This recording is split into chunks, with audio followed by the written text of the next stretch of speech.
Welcome to the VAFA William Buck SEN Match of the Day. He has a bounce, he crosses 50, he pins the ears back, and he drills the goal! You can tweet that and hashtag it bloody good. It goes high up and under the full foot. Becky's taking a ripper! Makes a name for himself with these long bombs from outside the arc. It's a long bomb from outside the arc! Yes, hello and welcome to Uni Main, and what a day for football it is. Expected to reach 31 degrees in Melbourne today. A minimal chance of rain. If there was ever to be too nice a day for footy, this one would be it. It's our first trip out to Parkville as part of the VAFA William Buck SEN Match of the Day for 2025. We've got a look at the University Blacks hosting for the first time this year against a side who are quite comfortable with this ground already. St Bernard's returning to Uni Main after last week's thrilling after the siren victory here over the University Blues. Their first win on the road in over a year, and their first win on this ground since 2018. Steve Alessio's Snowdogs will be looking for a perfect fortnight at Melbourne Uni before they return to Snake Pit on the other side of the Easter weekend off. Dale Bowers University Blacks, meanwhile, they're out for a response after copping a belting at the hands of Old Brighton last weekend. We'll hear from both coaches over the next 15 minutes before the ball is bounced. My name is Paddy Grindlay. Simon Petch and our boundary rider Raj Johnston will join us just a little bit later on, but for now it's a very good afternoon to the smooth and buttery tones of Josh Heriot, who could still be smarting after the Swans lost last night. Hello, Joshy. Hello, Paddy. Yes, a little sour after the Swannies last night, but good to be here today. Good to see you. Good to be back on the airwaves and looking forward to this afternoon's contest. As you say, St Bernard's in a thriller last week, and Blacks, well, they were belted by Brighton, and be interesting to see how they respond. It's never a good sign when you start a season like that, but looking forward to seeing how they respond in round two this afternoon today. And as you say, cracking weather. It's cricket weather today. It is cricket weather. It really is. And I dare say the middle of the ground will be pretty hard. We'll get to Simon Petch, the life member, for his conditions report a little bit later on in the broadcast. Last time these two teams met, we were at St Bernard's College. It was the Snowdogs by 35 points, but the Blacks got their own way on this ground back in round 4, winning by 16 points. Some notable outs from that game. No Henry Bennett or Pat Fairley from this round 13 game at St Bernard's College, I should mention. No Fairley or Bennett or Lockie Knight or Harry Broderick for the University Blacks. Away Macking out of this side as well. He's got a hand injury that's required surgery, so we won't be seeing him today. St Bernard's will be without Charlie Vague, Luca Alessio, Ben Overman and Jeremy O'Sullivan, but they've got a really clean bill of health at the moment, Joshy, something that they were pretty unlucky with in 2024. Yeah, definitely. And I think for the first time, I think Steve has selection sort of trouble trying to put the magnets down on a Thursday night, seeing who he has to leave out of the side. So, really interesting and a good position to be in. And you caught up with Steve a little earlier on, Paddy. Steve, thanks for your time. What was your messaging during the week after a brilliant win last weekend? Look, I was really happy with the fight with the boys last week, and we need to continue that because Blacks are really strong team around the contest. They love that stoppage work, so if we're going to be any chance today, we need to continue that stoppage part of our game. You mentioned during the week that for the first time in a while you've got some genuine selection pressure in the senior side. How's that come about? Injuries last year has really hurt us at times with our top end. So with those guys back and a few others that have stepped up, it's really encouraging that everyone's up and about. They've got to put their hand up to be in the team, which hopefully helps both sides, seniors and reserves, across the board with the club. So, our senior guys have come back. It's also that leadership piece as well that missing them last year hurt at times. So that really helps us as well.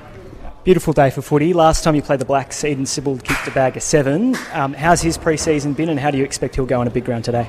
His pre-season's been good. I think one of the best ones he's had for the last few years due to injury and stuff. So it's looking forward to him just playing his role up forward. He's got some good support there this year. So let's hope he can put his best foot forward for us. All the best. Thanks, Paddy. Thanks to Steve Alessio for the time he spent with us a little bit earlier on, involved in that after the siren win over the Blues last week. Joey Agresta doing the business from the left forward pocket. Steve was mentioning to me, Joshy, that the last time he was involved in an after the siren result was an under-15s grand final that he was coaching. Grand final? And he was unlucky enough to be on the opposing side of the kick after the siren that sailed through the middle upright. So happy to be on this side of things. Yes. Let's welcome in Raj Johnston for the first time of the broadcast. He's our boundary rider today. How are you, Raj? Yeah, good, Paddy. Great to be here with you this afternoon. It's a great day for footy, as you alluded to. Blue skies, not a cloud in the sky. Perfect autumn day here in Melbourne, so we'll be keeping an eye on both benches, seeing what happens with rotations. That will have to be managed carefully by both teams, but should be a great day for footy. Well, thanks to Bendigo Private Banking, proud long-time supporters of the Uni Blacks. For over 17 years, they provide personalised one-on-one banking through a dedicated team and strive to build a genuine connection with every one of our customers. I reckon I've got a genuine connection with the next man we'll welcome into our broadcast, Josh Heriot, which is Simon Petch, sitting alongside me here at University Main. Hello, Petchy. Hey, Paddy. Don't know how strong the connection is, but as we get through the year, we'll find that one out, eh? I keep reaching out, you keep knocking me back. I mistook you for someone else here today. This guy walking in with long, curly brown hair and a bushy beard, and I thought, Paddy, he's gone back to his normal self. But no, he's the photographer for the University Blacks down here. Beautiful to be here, Joshy. Good to see you. Raj, welcome you to the broadcast as well. And Buttons, have a look at him. He's just chomping away on something there. No, he won't share it. But anyway. I think our man Buttons lives for days like this. This is the Saturday warm-up, all thanks to Meckelcare. Sorry, Petchy. We've got just a beautiful day here, Paddy. Ground is rather firm out there. Players may cramp up during and into the course of the afternoon, but it's really warm. That sun is beating down, so they'll be wanting to really use the benches as much as they possibly can today. Yeah, it's a good point. So the side changes, Petchy and Joshy. Yep. James Clark comes back from injury. He's in the number 8 for the University Blacks. He's a really exciting wingman who can push to the inside. Had a great season last year. He was their rising star on presentation night, the 21-year-old out of East Point and the GWV Rebels. So I'm looking forward to him clocking up some kilometres across Unimain. Ben Stevenson's back as well. He made his Sandringham VFL debut last weekend and a pretty tough loss to GWS on an away trip, 11 disposals and 3 marks for Ben in that game. So excited to see him fit back into the midfield, and a few debutants as well to mention. Harvey Driscoll out of North Ballarat, his first year at the University Blacks, his first senior game today. Billy Clay also will play his first game. He's out of WA, the 27-year-old. Made the trip down to Melbourne. For St Bernard's, they get Michael Caven back for suspension. He'll be wearing the number 5 jumper. He's probably will fit into the defensive rotation, has proved himself as a goal kicker in previous years, but played a lot down back last year. Luca Alessio is playing for Port Melbourne in a VFL practice match with the VFL taking on the Sandful in a representative game up in Adelaide, which is where Joey Pignataro and Jace Bennett find themselves today, enjoying the sunshine as part of Gather Round. Joshy, how's your year been, by the way? We haven't seen much of you or any of you at all in the VAFA so far. Where have you been? I've been doing a bit of the VFL, Paddy, with Joey, which has been fun.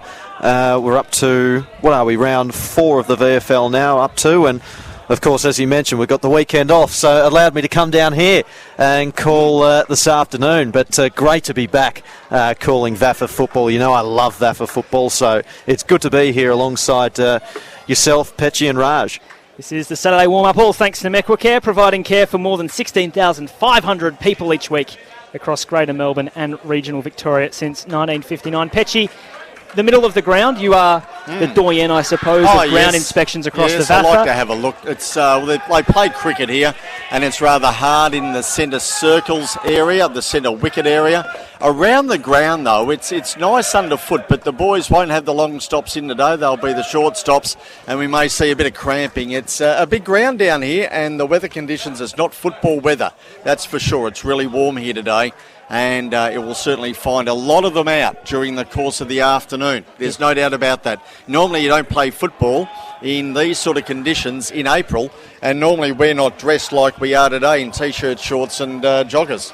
Yeah, I think Raj went for the long pants option, which might have been a questionable choice. We'll get down to Raj momentarily. He'll have Dale Bauer, the coach of the University Blacks, alongside him live on the boundary. He's going to do a great job for us today, Raj, because last week we had a pretty successful debut from Adam Savran, who was on the boundary out at Camwell Sports Ground for Scotch's performance there.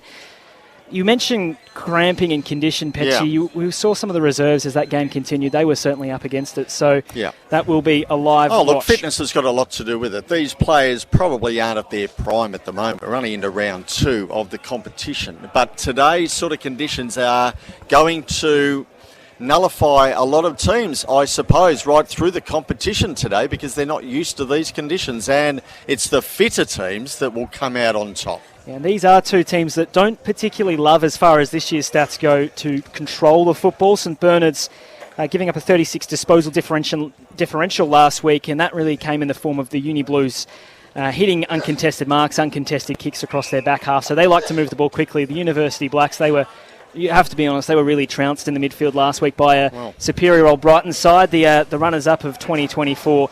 Their midfield will be wanting to perform better today as we see Campbell Moorfield, the skipper, and the number 39, leading out the University Blacks onto a sun-soaked University main oval today for a Saturday afternoon. We'll be getting down to Raj Johnston shortly, boundary rider for his conversation with Dale Bauer. That's all thanks to Bendigo Private Banking. Well, they only kicked 5 goals last week. They kicked 2 in the first and 1 each for the rest of the 3 quarters. A very ordinary display of football, especially down there at Brighton on a day that was perfect for footy, and they came out and gave that performance. Bernie's came here and had a close tussle with University Blues and got over the line. And kicked 12 goals. That's the thing we've got to mention, Josh, is that St Bernard's didn't win a game at all on the road last year. They were the only team, I believe, across VAFA's top flight to not take a game on the road. It must be so good for their confidence to tick that box so early in such a fashion. Absolutely. I think they're better placed this year after a season of senior football here in Premier as well. They've been exposed to this kind of football. We'll get down now to Raj Johnston, who's got Dale Bauer beside him on the boundary. Raj, take it away. Yeah, thanks, guys. Here with Dale Bauer, Uni Blacks coach. Dale, obviously not the start to the season you would have wanted last week, but mind you, Brighton's always a tough assignment at their ground. So how do you change things up this week? What are the keys to victory going to be? We just need to be harder for longer. I thought we were pretty good for nearly an hour last week, and then the second hour was really off the pace. So we're just hoping to be really strong in the contest for the entire game this week. And are you Macking out with an injury? So what happened there to him? Yeah, he's had a niggle with his thumb for a few weeks and it needed surgery. So he was able to get in and get it done on Thursday afternoon. So we took that opportunity and got his surgery done. So he'll miss for a couple of weeks. And of course, it's a warm day today, very unseasonal conditions for footy. So how does that affect your preparation and how the team's going to go and be consistent throughout the day? I think it's just going to be the team that can continue to run and do all the hard things in the conditions. So it's going to be tough on both teams. It's going to be tough on every team in the competition today. But we're just got to try to find a way to get through it. All the best. Thanks, Dale. Thanks, Raj. Good stuff, Raj Johnston. Thanks to Dale Bauer, the coach of the University Blacks, for his time. That's all thanks to Bendigo Private Banking. Interesting that he mentioned away going out. Obviously, away Mackin, one of the great flyers in the competition, can play at either end of the ground. Not an exceptionally tall man either, only stands at 185 centimetres, but he can pretty much bounce up to just about triple that, and we've seen that before. I wonder, Josh and Petchy, how they will look to replace him across the course of today's game. Well, today was the day that was going to suit him. No breeze, great conditions for high flyers today. How do they replace someone like that? Well, you need just someone who can compete and when the ball hits the deck, be down on ground level and scoop up the crumbs. The games that I've seen him play, sometimes he won't do that. He'll fly, then he'll stop. You need someone in this forward line for Blacks that can skirt around that 45-metre arc and be a focal point. Doesn't matter whether he can fly or not, be a focal point. And that's what they need. They kicked 5 goals last week, and during their pre-season, I'm sure their pre-season started late because they're a university side. However, they obviously didn't gel terribly well last week. They've had a week to hopefully rectify and put a score on the board today because they are down the bottom of the ladder with a percentage of about 27. It's not a great start to the year. Yeah, they'll be out to rectify that, certainly. Petchy, Mitch Hughes of St Bernard's winning the toss. They will kick to the Royal Parade end. The trees behind the goals at that end of the ground don't seem to be moving too much, so we don't expect there to be a wind advantage today. Not much forecast either. It's just going to be the heat that's going to be the story today, gentlemen. We're okay. We're undercover here. There's not a problem in the world here with us, and you stay tuned because you'll get a terrific ball-by-ball description of this game down here today. Yeah, the VAFA William Buck Premier Men's cramping here. Match of the day, all thanks to William Buck. Gentlemen, your tips for this afternoon, please. Oh, well, St Bernard's easily. I can't see University Blacks coming back from that defeat last week and putting a score on the board. Bernies will probably kick another 12 and win the game. St Bernard's for me, Paddy, by about 4 or 5 goals, I think. Yeah, about the same. Yeah, it does feel like there's an advantage between the two teams. An interesting caveat, it was their first win, St Bernard's, at Uni Main in 6 years. 6 years, last yes. week. Wow. The last time they won both games at Uni Main, both beating the Blues and the Blacks, was 2015. Yep. What happened that year? They won the A-grade premiership. So if you're into omens, there's a good one for the Snowdogs faithful. And interestingly, in 2015, it was a thriller over the Blues. This year, a thriller as well. And then a 13-goal win over the University Blacks. So I think if you offer that to the Snowdogs, there'd be a happy group of people, Josh. Well, look, going even into the break at Easter, you want to be 2-0 Oh, going absolutely. into the break, no matter what. Yep, Good for start sure. to the season. We've got an absolute plethora of games around the competition that you can be watching on vafa.com.au, which are worth mentioning. That starts with Old Haileybury and Old Brighton and Caulfield. They're two 1-0 teams that impressed us mightily last week. That's our community TV game on the Herald Sun website. We've also got Old Scotch and D-Lar. That's a first top flight match for D-Lar they're hosting since 2019, coming up from Premier B last year. And then the absolute beauty, which is St Kevin's hosting Old Zavarians at the TH King. You won't believe that you'll believe that the Red and Black Mafia and the Scobbers will be up and about for that contest. And Kevin's, Josh, probably needing a win a bit more than you'd think going into the season, considering that they were really flat last week against Old Scotch. No, that's the game of the round for me, and we'll be keeping a close eye on that. Historically, those St Kevin's have been sort of slow starters to the season. They tend to work their way into the season in the back end of the year. So it'd be interesting to keep an eye on that game for sure. Which one was that? I thought the Haileybury-Brighton game was a good one today. That will be both coming off big wins. And with some VFL availabilities for both squads. So we'll be seeing them at their absolute strength. Simon Petch has the opening bounce of the game. This is the VAFA William Buck Premier Men's Match of the Day. All thanks to William Buck. We'll be heading around the grounds at all points.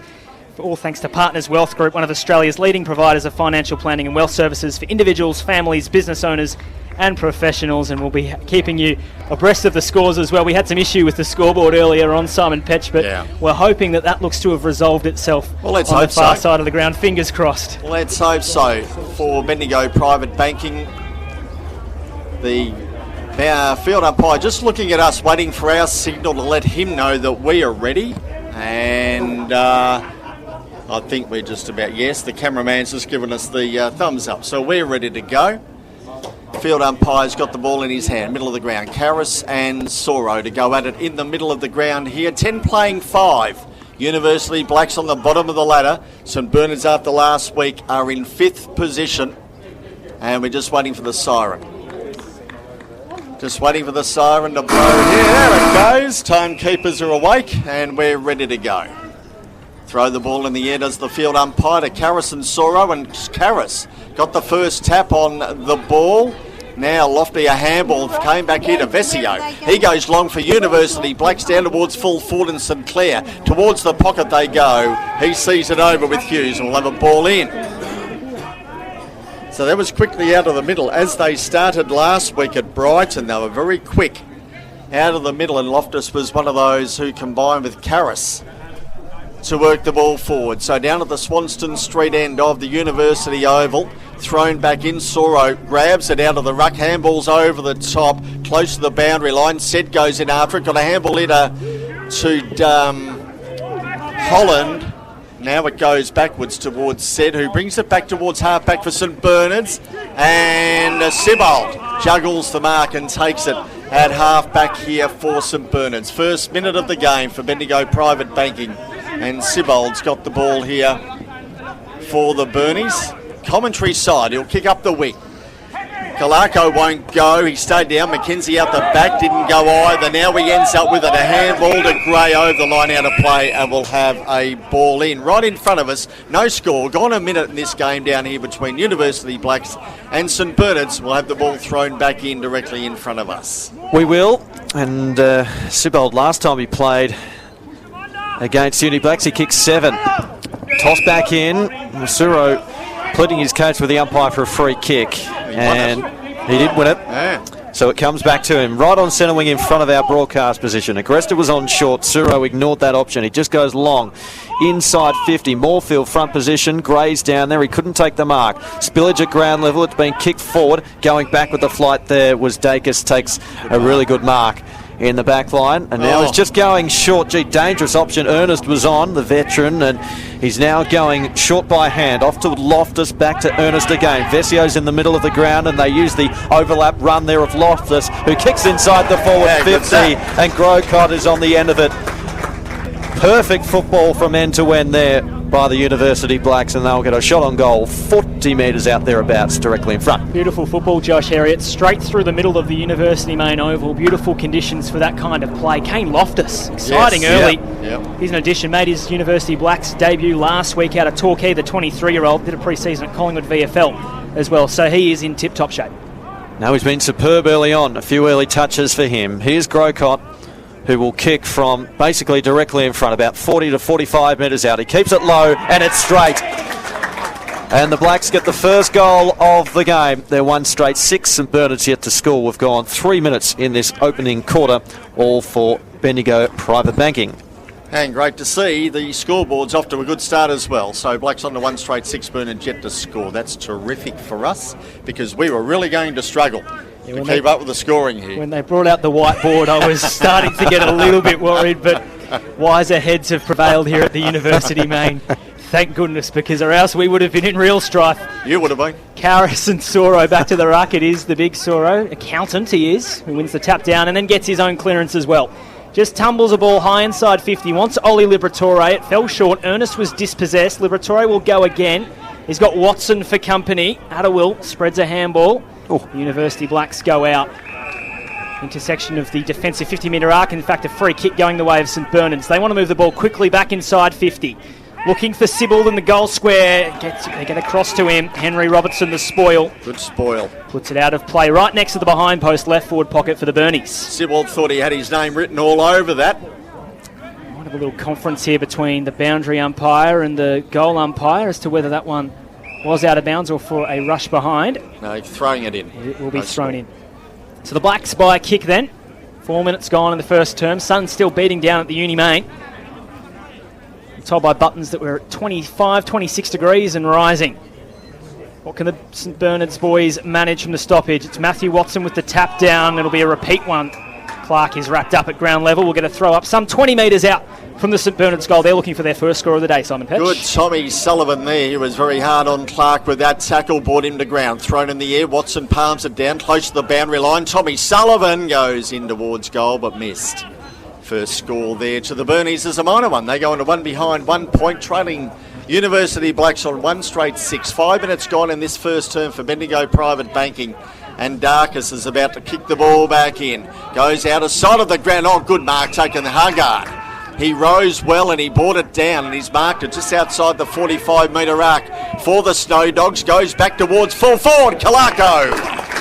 He came charging out. Million miles an hour. And he took the mark in front of his eyes and will go back and have a shot at goal. A really interesting finish to the year, Kalako. Played all his games in the reserves, then he popped up for 4 games at the end of the year and kicked 16 goals, including 6 in a win over the Old Zavarians. So he's only played the 27 senior games. This is 28th, but he's managed 55 goals, Simon Petch, so he has no trouble finding the sticks. He's a goal sneak, and that was a really good lead up the ground. He knew exactly where the ball was going on. It's Wayne kicked it. So Burnies kicked their first of the afternoon. They go into 1-1-7, leading Blacks on one straight 6. 6 minutes gone in this first term for Bendigo Private Banking, and Kalako starts the scoring for them. He's kicked his first of the afternoon.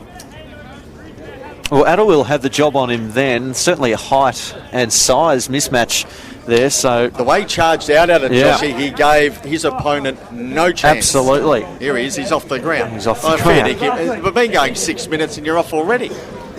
He's sweating big time, I think, Joshy Heriot. It's going to be a long day for running around for the gentleman out there. Back in the middle, and here's Clark winning it out of the centre. He got the hand pass forward. Clark's in there again, tried to escape the tackle, unsuccessful on that occasion. St Bernard's work it forward, knocked out of Ernest's grasp. It spills out towards the boundary line. Sullivan able to track it back. Bernie's under siege here at the moment. Spills back out towards Attawell, who gets it on the boot. Stolen away there by Huggard, though he was run down. Good tackle holding the footy. And Blacks earned themselves a free kick via O'Neill on the outer side of the ground at half back. So O'Neill just sizing up his options at the moment. He's at the half back line. He drives it up towards the wing, right to where the numbers are. It's been punched forward, but roving it brilliantly there was Stevenson. He killed the kick round towards half forward, and McNichol couldn't quite keep it inside the field of play. It bobbles out of bounds. We'll get a boundary throw-in on the outer side of the ground at half forward in favour of University Blacks. Of course, there are two Tom Sullivans running around for St Bernard today, which is a commentator's nightmare. Tommy Sullivan in the number 8 and Big Tom Sullivan in the number 25. Tom will be playing the defensive half. He'll get a negating role today. We'll get a repeat stoppage here. A kick and a half away from the University Blacks goal. St Bernard's by a point. 7.5 minutes gone in the first term, all thanks to Bendigo Private Banking. Umpire tosses the ball aloft. Sora and Karras, they'll do battle all day. St Bernard's will escape from this stoppage. A tumbling kick down the wing only went as far as Attawell for the Blacks. His kick wasn't much chop either. Soro cuts it off the ruckman. His handball, that's a turnover as well. Holland is appealing for the free kick. Nothing forthcoming, and now at forward 50 coming for the University Blacks. In fact, a little bit shorter than that. Mitch Hughes went for the mark for St Bernard's, couldn't take it, came to Liam O'Neill. He goes inside 50, that kick won't travel 15 metres. Tromp has it, goes defensively to Stevenson. He's bustled off the footy at 60 metres from his goal. Contested game here on the far side of the ground. Eventually it comes the way of the Blacks, all the way back to Harry Attawell between wing and half forward. He's in trouble, needs to get rid of it, does so by hand. All this between 90 and 70 metres from the University Blacks goal. Stevenson tackled by Barati, and the umpire calls a stoppage and awards a free kick to Karan Barati for holding the ball. Gee, that was messy on the outer side of the ground. Nothing clean about that. Barati goes to Tommy Sullivan, and he marks before Mackenzie can get there. Outer side of the ground here at the University Oval. He goes in shorter, and the mark has been taken.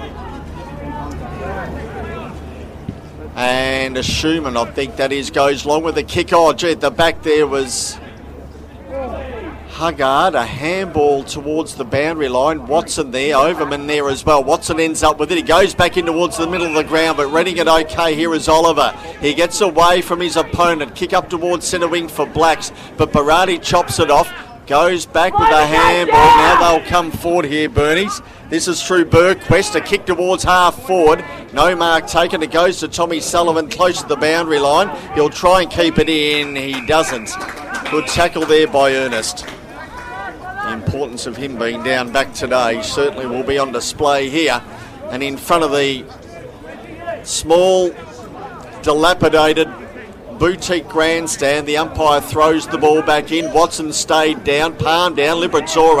O'Neill there for Blacks, got a handball out to Clark. Kick up towards centre wing, and a good mark at the bootlace is taken by Kennedy for Blacks. Yeah, he had to bend down to take that one, and now he's kicking this one up beyond the wing, and the pack forms. No mark taken there. It was through the hands of Overman on that occasion, and Clark will run that one out of bounds. Around the grounds for Partners Wealth Group. 4 other games getting going across the association. Old Brighton have an early 8-point lead on Old Haileybury. The Blues by a kick over Collegians. Old Scotch by 2 straight kicks over De La Salle. Old's Variants 1-3-9. St Kevin's yet to score at the TH King, Joshy.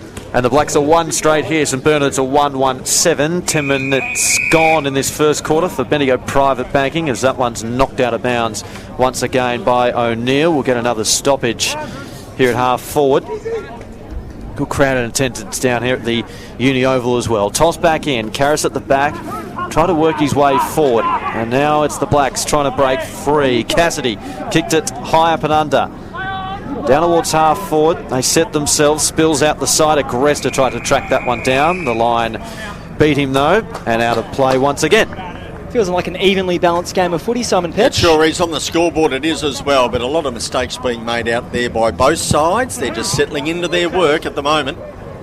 Thrown in a little bit short for Soro and Karras. It was the University Blacks man in the number 20 who reached over the top and just punched it straight back out of bounds, so we'll do it all again left half forward for the University Blacks. We've seen Player of the Day by University Blacks kick their first goal. Since then, we haven't seen much flow at all in this game. The speed and size of Kane Loftus will be a watch this year. Here go the Bernards. A defensive handball to Agresta, goes across his own defensive goal mouth. There was a whistle on the play perhaps and hit late on Agresta.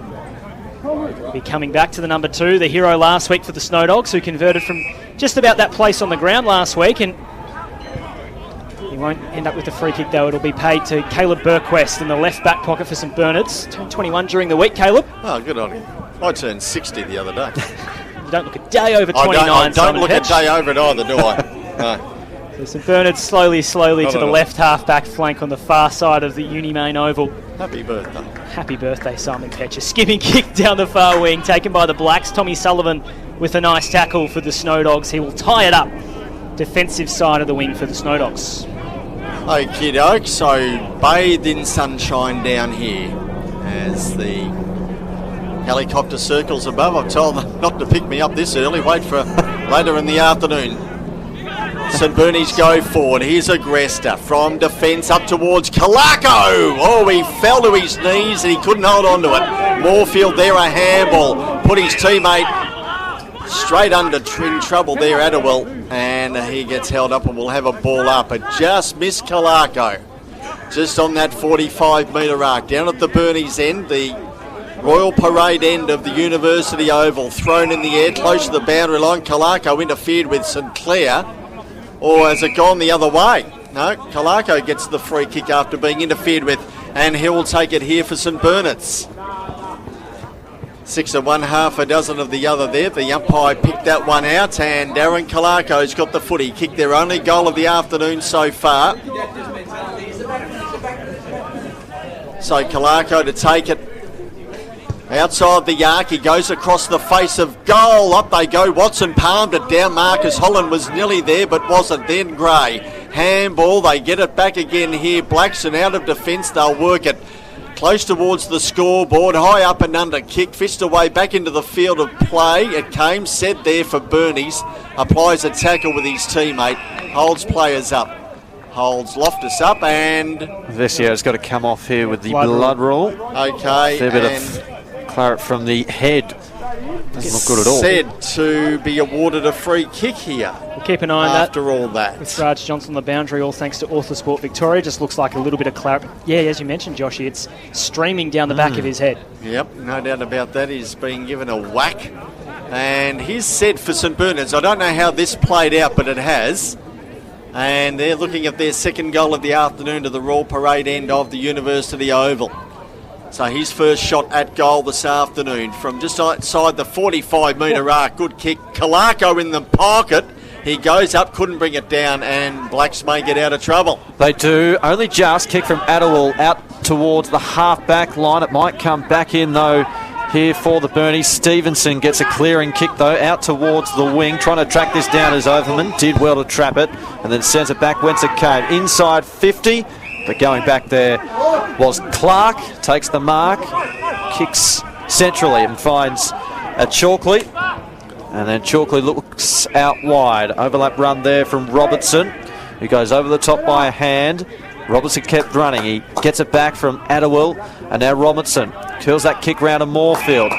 Moorfield in the middle. It was a good kick to set things up. Oh, his kick was smothered there by Caven. Moorfield goes back in after it in the middle of the ground. Caven had him wrapped up. Here comes Sed. It was stolen away, though, by St Clair, who drives it long inside 50 here for the Blacks. Down towards the direction of Grocott, who kicked the first goal of the game. Spills out towards the boundary line. Burquest was wrapped up. The umpire crosses the arms, though. And a stalemate. He will toss things up in the forward pocket in favour here of University Blacks. 15.5 gone first quarter. You can really see the intent, Joshy, that the University Blacks have to try and use the corridor. St Bernard's protecting it so far. Tommy Sullivan, a handball backwards into a dangerous area. Barati picks up the spillage, goes towards Tommy Sullivan, who's got Stevenson for company. The Snowdog just hacks it down the far wing. Moorfield is there. He watches it dribble out of bounds. So 2 kicks from home. Blacks 1 goal straight, St Bernard's 1-1-7. 15 minutes gone, approaching 16 in this first term, all thanks to Bendigo Private Banking. Low scoring quarter, considering the conditions, but this has been a messy game. 2 goals in the first 6 minutes to Grocott and Kalako, and then nothing in the last 10. The Stalemate playing out in front of us at the Uni Main. McNichol wins it down. He's into the ruck for the Snowdogs. This ball might get locked underneath him, you'd think, and it will. The umpire comes in to throw it back up. Not much to send home, really, from this last 10 minutes, Simon Petch. It's been two sides that are intent on feeling each other out. Yes, but University Blacks, as you said, they're happy to take on the Burnies through the middle. And it's worked a couple of times for the ball to go forward. Still on the outer side of the ground, centre wing area. Thrown in the air. Virtually they all stayed down. McNichol got a hand onto that one. Now Darkus has got it here for University Blacks in the centre of the ground. He comes right out wide here to centre wing to the runners. And a handball. Oh, that nearly went astray. Ended up here with Cassidy. Now they get it back here. Blacks, that's Chalkley. He goes to the pocket to Oliver. And Oliver takes the mark in front of Agresta. Intent to switch the ball there, the University Blacks, which is how they found Xavier Chalkley just in a paddock of space near us, near side wing. Ben Oliver just leaking into space in the forward pocket. It's a little bit of a hole opening up, you'd think, in the St Bernard zone. So Oliver so far hasn't troubled the scorers today. They trail by a point. 1 straight 6 Blacks, 1-1-7 Burnies. We've gone just on 17 minutes in this first quarter, and Oliver at the Swanston Street end, commentary side of the ground, runs inside 45. It will make the distance, but it goes across the face and only a minus score. Taking the scores onto level pegging, 1-1-7 apiece for Bendigo Private Banking, 17.5 played in this first term. And here's Hughes from full back. He brings it towards the broadcast side of the ground, and Conlon takes the mark at half back. And now he moves things on. He on the wing. Leg of the target. He's at the back. He was smashed into there by Stevenson. And that ball has gone over and out and will be tossed in once again. Broadcast side of the ground in front of the interchange gates. 1-1-7 apiece. 18 minutes gone. In a few rounds' time, Kalako probably takes that mark. He spilled an easy one, but you'd take that later in the season, that's for sure. Tossed in from the restart. McNichol palmed it down. And then a blind turn there from Harris. And then he was smashed into. Collins got it now. He was wrapped up. And he may have been caught high. He's still down as well. That's a corker in there. I tell you what, he's clutching at his knee, I think. Twisted his body right into that. So here's Marcus Holland, who was caught high in the tackle. He's got the footy now via the free kick. He goes long inside 50. Watson takes the mark on his chest. He was streaming out on the lead. Good mark, and will kick from directly in front. For Author Sport Victoria, Nick Karras just doesn't look right at all. Went down clutching his knee, as you called, Joshy, and he was very slow to originally get to his feet, and now he's making his way off very gingerly indeed. Yeah. He spun right into that. So Vesio off with the blood rule, and now Karras with what looked to be like a knock to the knee. Let's hope it's nothing more serious than that. We'll check in with Raj a little later on to see how he's going. In the meantime, Matthew Watson directly in front of goal. Burnies looking for their second. Straight through the middle. No mistakes there from Matt Watson. Puts it through for his first goal. And the Burnies are 2-1-13. Blacks 1-1-7. 19.5 minutes gone in this first quarter for Bendigo Private Banking. Just a football incident, that one. Karras had the ball. He was in that area and he just spun his body around the wrong way because oncoming traffic was coming. He didn't have his blinker on.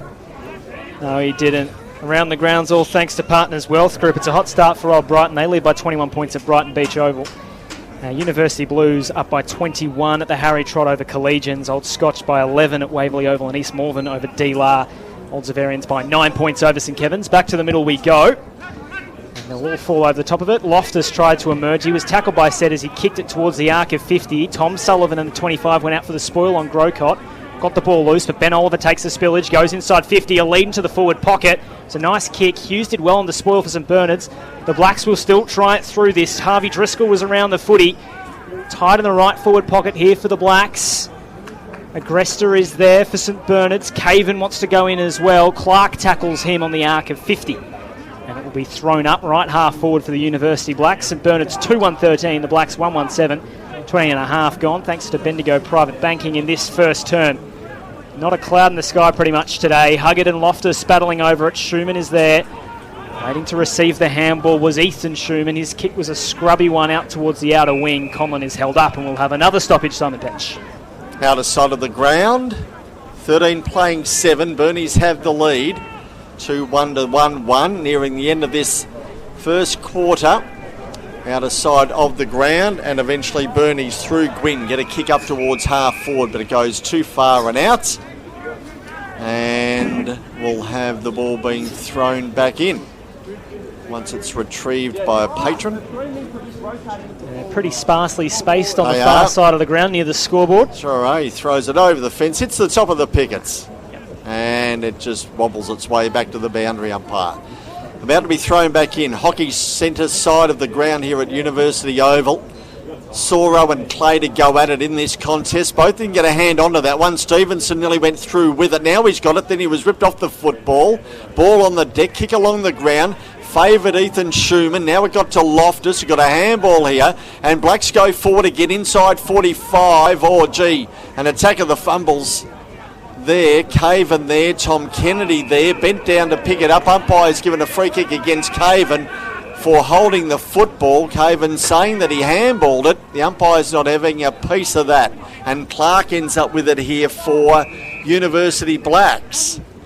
A long way from home, about 70 out from goal. Outer side of the ground, heading to the Swanston Street end of the ground. He goes into the pocket, and Grocott led there. And he takes the mark. Plenty of daylight between goals there too for Grocott on that side of the ground. They're not very deep, these pockets. No. So he'll have a real good look at them here. He's going to go around the body. He kicked 2 last week in their loss.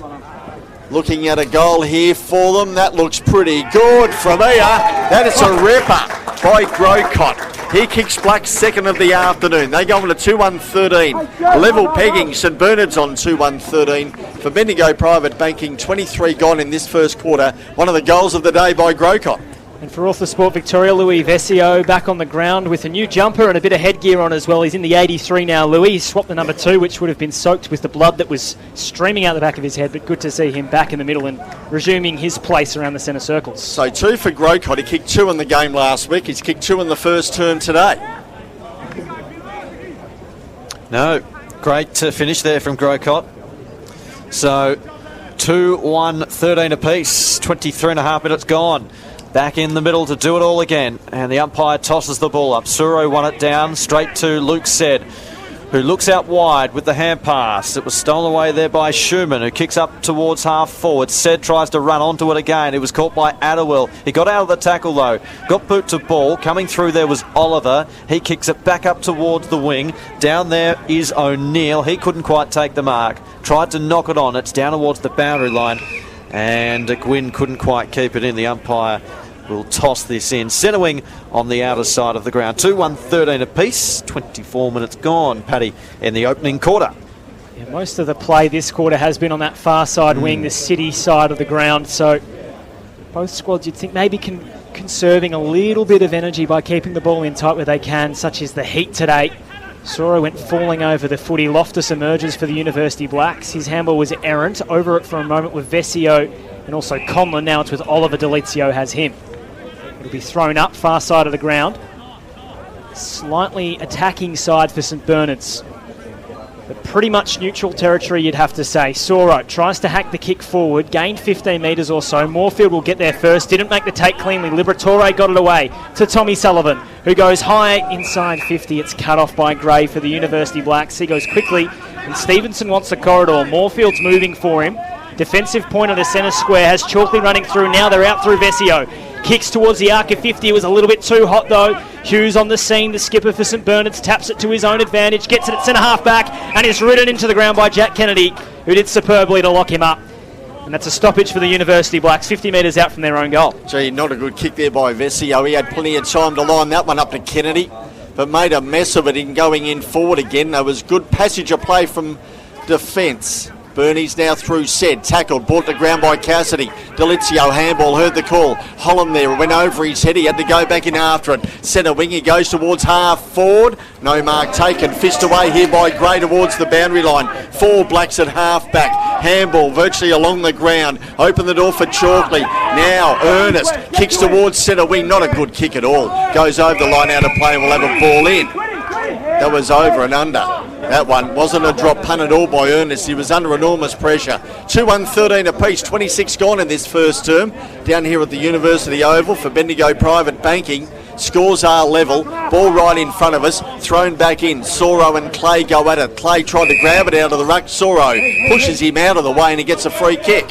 So centre wing, he heard the call inside from Ernest. He went for the run, then he lost it. Had to handball in danger. Out here towards Darkus, who got there first. He goes with a kick in towards the pocket. Left forward pocket, St Clair. No, he can't hold on to it. Well done there by Hughes for St Bernard's. In defence, he got it here to McNichol. Bending down Grocott, looking for a free kick. Going through Overman, got a handball. They go close to the boundary line. Stevenson sees his man over in Zach Overman. And we'll have a ball in inside the 45-metre arc for Blacks.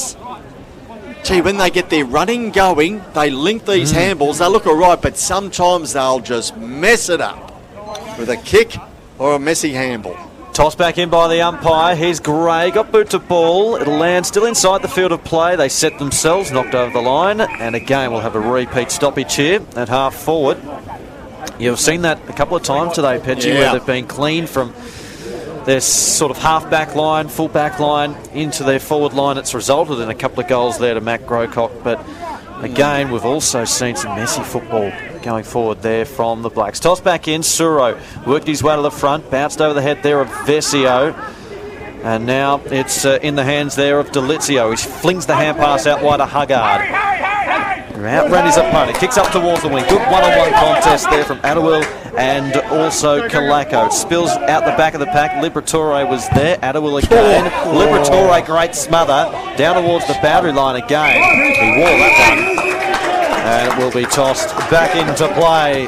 Attawell is having a very, very good quarter. The spoil on Kalako was a ripper. Okay, the kick smothered off the boot. Now he comes off the ground. Yeah, just his second senior game, Attawell. And I tell you what, with that smother there from Liberatore, Josh, he'd be glad he got his hands there because or else his nose would have been spread all across his face. Yep.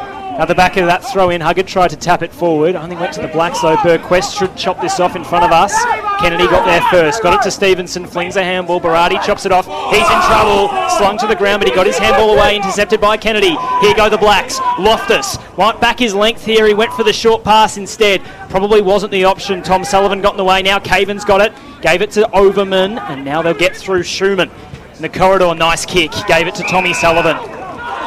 He's 2 kicks from home. Here's the first one. It's the forward entry and it's a good kick. Might have given a little bit of work for Liberatore though. He marks 48 metres out from goal. Directly in front. No wind to speak of.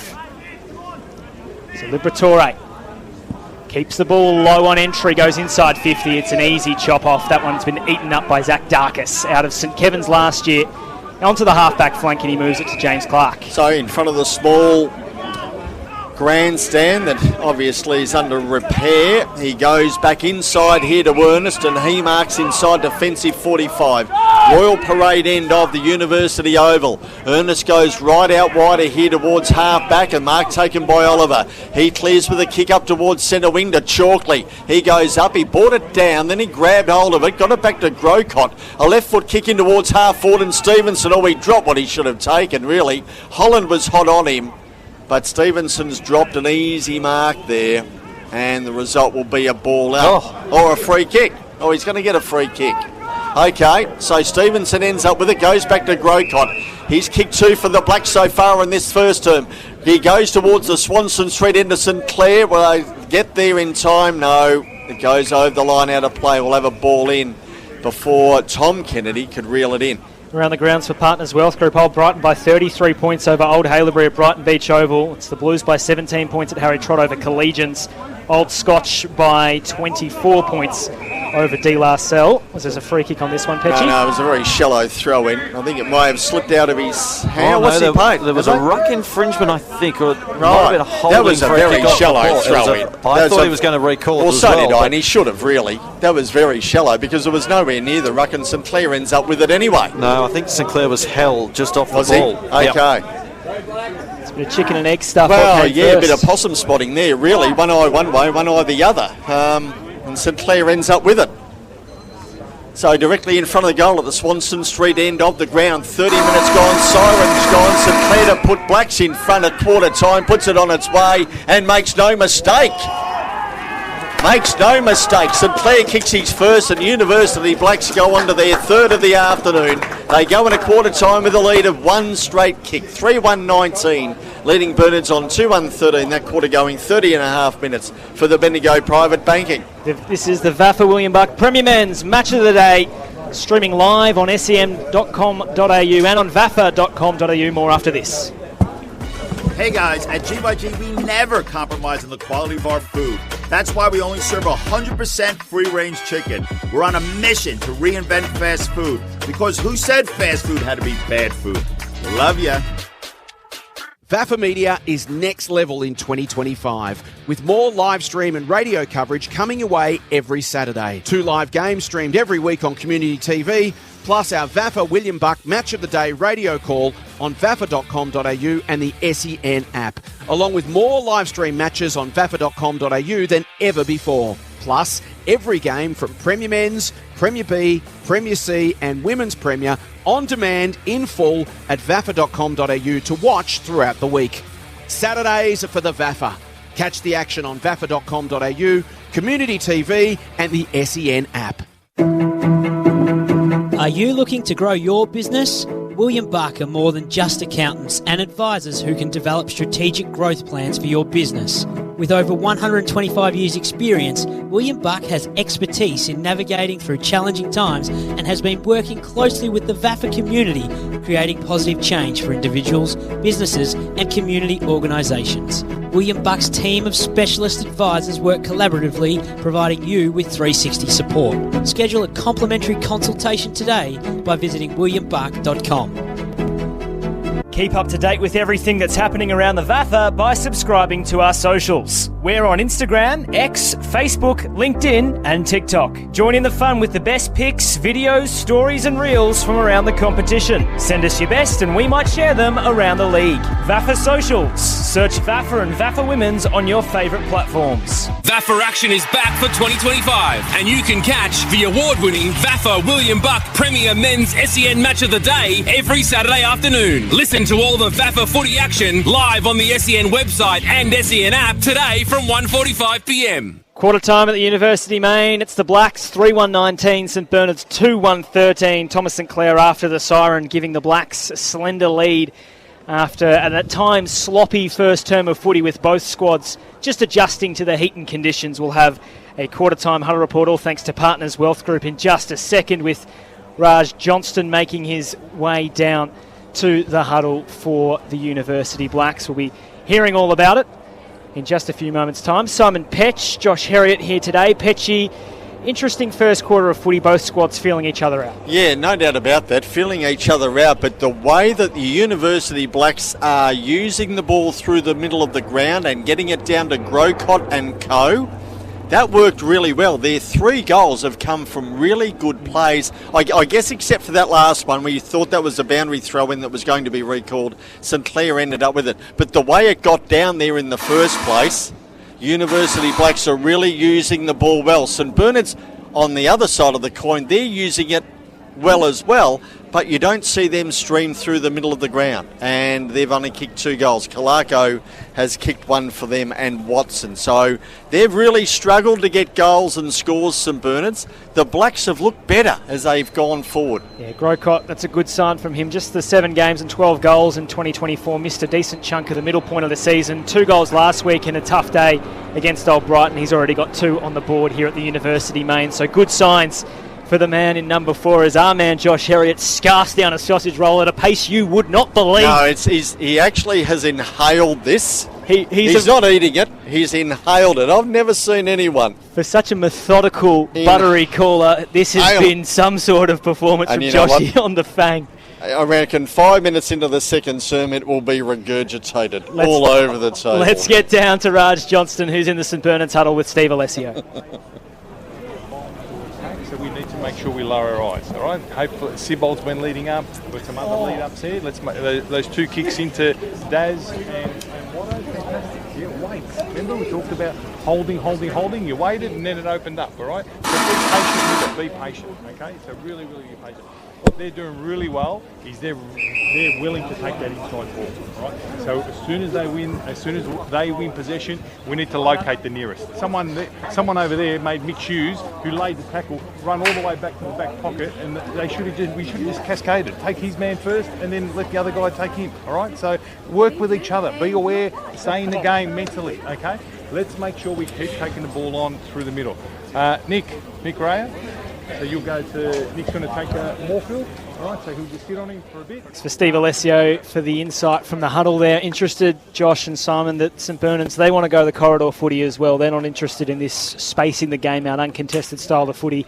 If they're going to get done through the corridor, they may as well return serve. Yes, well, it's the shortest way home, as we always know, through the middle of the ground, but that's where the danger points lie, right through the middle. And you want to conserve as much energy as you can on a day like today, and I think he's trying to stress the fact, let's use it as less as we possibly can here today. And when you've got Matthew Watson and Darren Kalako and you've got Eden Sibbald down there as well, you want to get the ball in quickly. Straight away. Yeah, absolutely. You don't want to give the Blacks any time to get defensively. Speaking of the Blacks, I've really liked Harry Addable's game. We mentioned yes, in that first quarter. Very good. Just a second senior game, but he's done well because that defensive unit is a little bit outsized, you'd say, for the Blacks, but they've done manfully in this first term. Let's go around the grounds, all thanks to Partners Wealth Group, one of Australia's leading providers of financial planning and wealth services for individuals, families, business owners and professionals.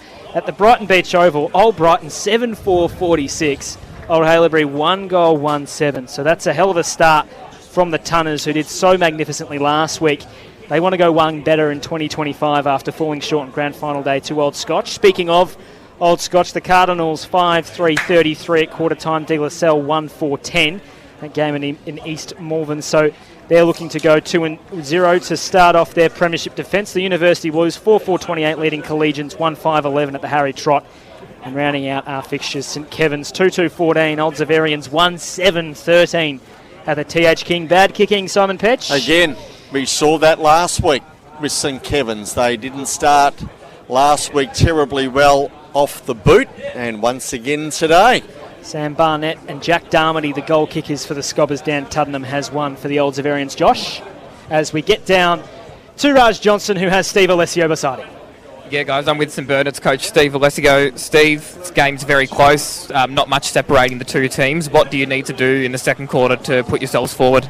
I think it's been a great game so far. Both teams have been willing to have a real crack at the stoppage game. They're really good at that, and they've been winning a lot of ball out of there. And what they've been really good is brave and working them through the middle of the ground, and hitting those kicks has been fantastic. So we've just got to make sure we're tighten up and on defence, and we're concentrating to make sure they don't get too much free flowing movement. Do you adjust your game on a warm day like today? Not really. I just think you need to make sure the boys are well hydrated. Everyone's, their rotations are really fixed, and that they're doing them properly. And just make sure they crack in. That's what pre-season's for you. All the best for the rest of the game. Thank you. Thanks to Steve Alessio and Raj Johnston for that quarter-time huddle report. All thanks to Partners Wealth Group. Simon Petch, we've got another delay before the restarting of this game. Yes, I'm not sure what that was. I think they were waiting for Raj and Steve to finish. Yes, of course they were. Very kind of them. They're very well adjusted to what the broadcast is this year as we're underway. Second sermon straight away. Bernie through to Lizio. Goes forward with a kick down inside the 45-metre arc to the Swanston Street end. Robertson came out to meet it for Blacks. He lost it there. Kalako hot on his hammer, but Robertson got it back again. A handball only as far as Harrison Schumann, who goes into Sibbald. Was he held on to, was he? In that contest, he went up, he didn't mark, he was held on to, and Sibbald gets the first free kick of the second term for Keysar Training. First 30 seconds into it, and Sibbald at the Swanston Street end of the ground looking to level scores again. He hasn't troubled the scorers so far today, but he's directly in front, puts it on its way. Goal umpire didn't move, and that's their third of the afternoon, Bernies. They go on to 3-1-19, joining Blacks in the lead on 3-1-19. For Keysar Training, we've gone just on a minute into this second term, and scores are level here at the University Oval. A very quick start there by St Bernard's. Well, he didn't get great opportunity in that first quarter, Sibbald. He's their focal point down forward, but Well, that's what Superb Alessio start. was talking about at quarter time, wasn't he, Josh? While you were having a sausage roll, Alessio was just saying that we've got to use Eden a bit more. And that they did. Perfect way to start the second quarter. Minute and a half gone. And 3 goals apiece. Said through his hands. And now it's the Blacks through O'Neill, but he was wrapped up in a strong tackle, and the umpire will come in and toss this footy up once again. Suro worked his way to the front and palmed it down as well. Schumann, quick hand pass, looks out wide, intercepted though by Loftus, has been impressive today. Gets it on the boot, up to about half forward. Clark involved, he was bumped by Said as he went down. It's been kicked forward. Now up towards the half forward line. And it just goes over the head there of Moorfield. McKenzie at the back. High up and under kick. That'll bring rain. Up, down towards the wing. Stevenson goes up. Kept his ground and did brilliantly in the contest. Flicks the hand pass out wide to Kennedy, who ran out of real estate. And the umpire will toss this footy back into play right in front of our broadcast position down here this afternoon, Paddy. Scores tied, 2.5 minutes gone in the second term, all thanks to Keyser Training, the Uni Blacks physio and conditioning partners, and I reckon they might get a decent workout after today, considering the heat. Nick Harris, who's already injured his knee or tweaked a knee in that first term, we'll have more about him at half-time. Kane Loftus goes towards the edge of 50. St Clair went for a big fly, got one hand to it. Burquest is down a bit sore. Tom Sullivan has Kennedy, who's going to wrap him up just on the 50-metre arc, right half forward for the University Blacks. Day for the high flyers. Day for the high flyers indeed. Oh, that ground is hard, so you want to know how to land as well. Back in the ruck, Soro wins it down to his feet. Vesio and the number 83 now for the Blacks. Refers the handball. It's still in tight. Huggard tried to clear space. Will go again, as will Delizio and Agresta. Just breaking through them all, though, was Jack Cassidy. The kick let him down, though. It dribbles towards the goal square. Burquest takes it on the bounce for St Bernard's. Goes back to Schumann. That's Ethan Schumann. He goes to the opposite back pocket and finds his brother, Harrison. 22 disposals last week versus the Blues. Unsure of where to go next. On the right foot, exits defensive 50, kicks to a 2-on-1. Tommy Sullivan, and ended up bouncing off the chest of the number 8 for St Bernard's. He recovers, he takes the footy, he goes short. Oli Liberatore marks. Crosses now halfway, a kick that pitched though before it got to Watson. Turnover, not a good one. They're going to get the ball right back though, because after intercepting it, McKenzie kicked it straight to Tom Sullivan in the 25, and he'll cross halfway. So kick back into the middle of the ground. Soro went the spoil side to Delizio into the middle. Tommy Sullivan rode a bump there from McKenzie. Ball came out here to Soro, stood still, handball back to Tommy Sullivan. Through traffic, a kick inside 45, but Adderwell gets it again for Blacks. He bombs it onto his boot, didn't really have a look. Over the back, Hughes palms it. It fell to ground, chance here for Oliver. He tried to break a tackle, couldn't do that one. He lost the footy. And the free kick going Tom Sullivan's way. Brings it back into the middle or dangerously. Huggard was there, didn't mark. Fell down here towards Ernest, got it back here towards Cassidy. Handball further afield over Agresta, who was chopped off again by Cassidy. Handball back here into the middle. Blacks bring it back out here towards Loftus, who goes forward with a kick 2-on-1 really. St Clair there. The other man was O'Neill. St Clair picked himself up. He goes into an open goal. And will it dribble through? No, it won't. Harrison Schumann chops it off at the last line of defence for St Bernard's in front of the main scoreboard. He goes to Oliver, who's bumped off the footy by Watson, who's brought the ground by Watson in a great tackle. Umpire said play on. Cassidy's got it now in the pocket under the scoreboard. High tackle not paid. Clark's got it. Goes around the body into St Clair. He fisted it clear. It stays in play, does it?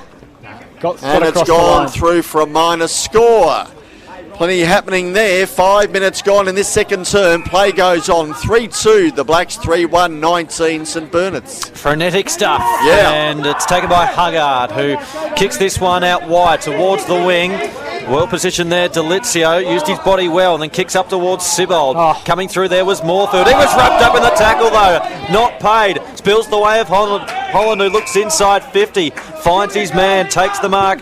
Does Liberatore. He looks down towards the pocket. Ernest is down there. McKenzie fell over. Onto his feet was Tommy Sullivan. He picks it up. He goes inboard by hand at Conlon, who finishes with a goal. He walks it in, and the Burnies have their fourth. Intense passage of play, that one. Oh, yeah, both ends. A little bit earlier on, Ben Oliver getting the full Matt Watson experience on the right half back flank. He will be sore for that tomorrow. You can really see, Josh and Simon, that both squads now, and especially St Bernard's in this second term, they are desperate to get this ball into the middle of the ground where it's a conveyor belt to either end. Absolutely. The quickest way home, Paddy, but as I said, the most dangerous. So back to the middle we go. 5-point lead to St Bernard's, 4-1-25. The University Blacks, 3-2-20. That's on the Keyser training scoreboard here at Uni Main. Huggard went flying to try and intercept the tap. He will get it out the front of the stoppage. Goes long on the left, very long in fact, right to the goal square. Watson! Too strong! Matthew Watson in his first year at St Bernard's, the long-time centre-half forward for Pascoe, five-time EDFL Team of the Year member, 41 goals in 20 games last year, the former Carlton footballer, who's the nephew of Steve Alessio, doing his work out of the goal square for the Snowies. He will line up from 15 metres out, the slightest of angles, and this should be his second. Simon Petch, you can write it in your book. Watson has 2, St Bernard's have 5. They are 5-1-31, the University Blacks 3-2-20. We've played just a tick under 7.5 in the second term, all thanks to Keyser training. How many times have we seen goals missed from that far out, Josh, over our time? You never ride it in until that ball goes sailing through. Absolutely sailing through, as that one did to the Swanston Street end. So Bernie's open up with 2 quick goals and 2 plays out of the middle. And Soro and Huggard have had a fair bit to do with it in there. Back into the middle, 7 minutes gone into this second term. Oh, St Clair, he's up in the ruck. What's happening here? He gave a lot of hideaway there to Soro, but he contested. Huggard's ended up with the free kick.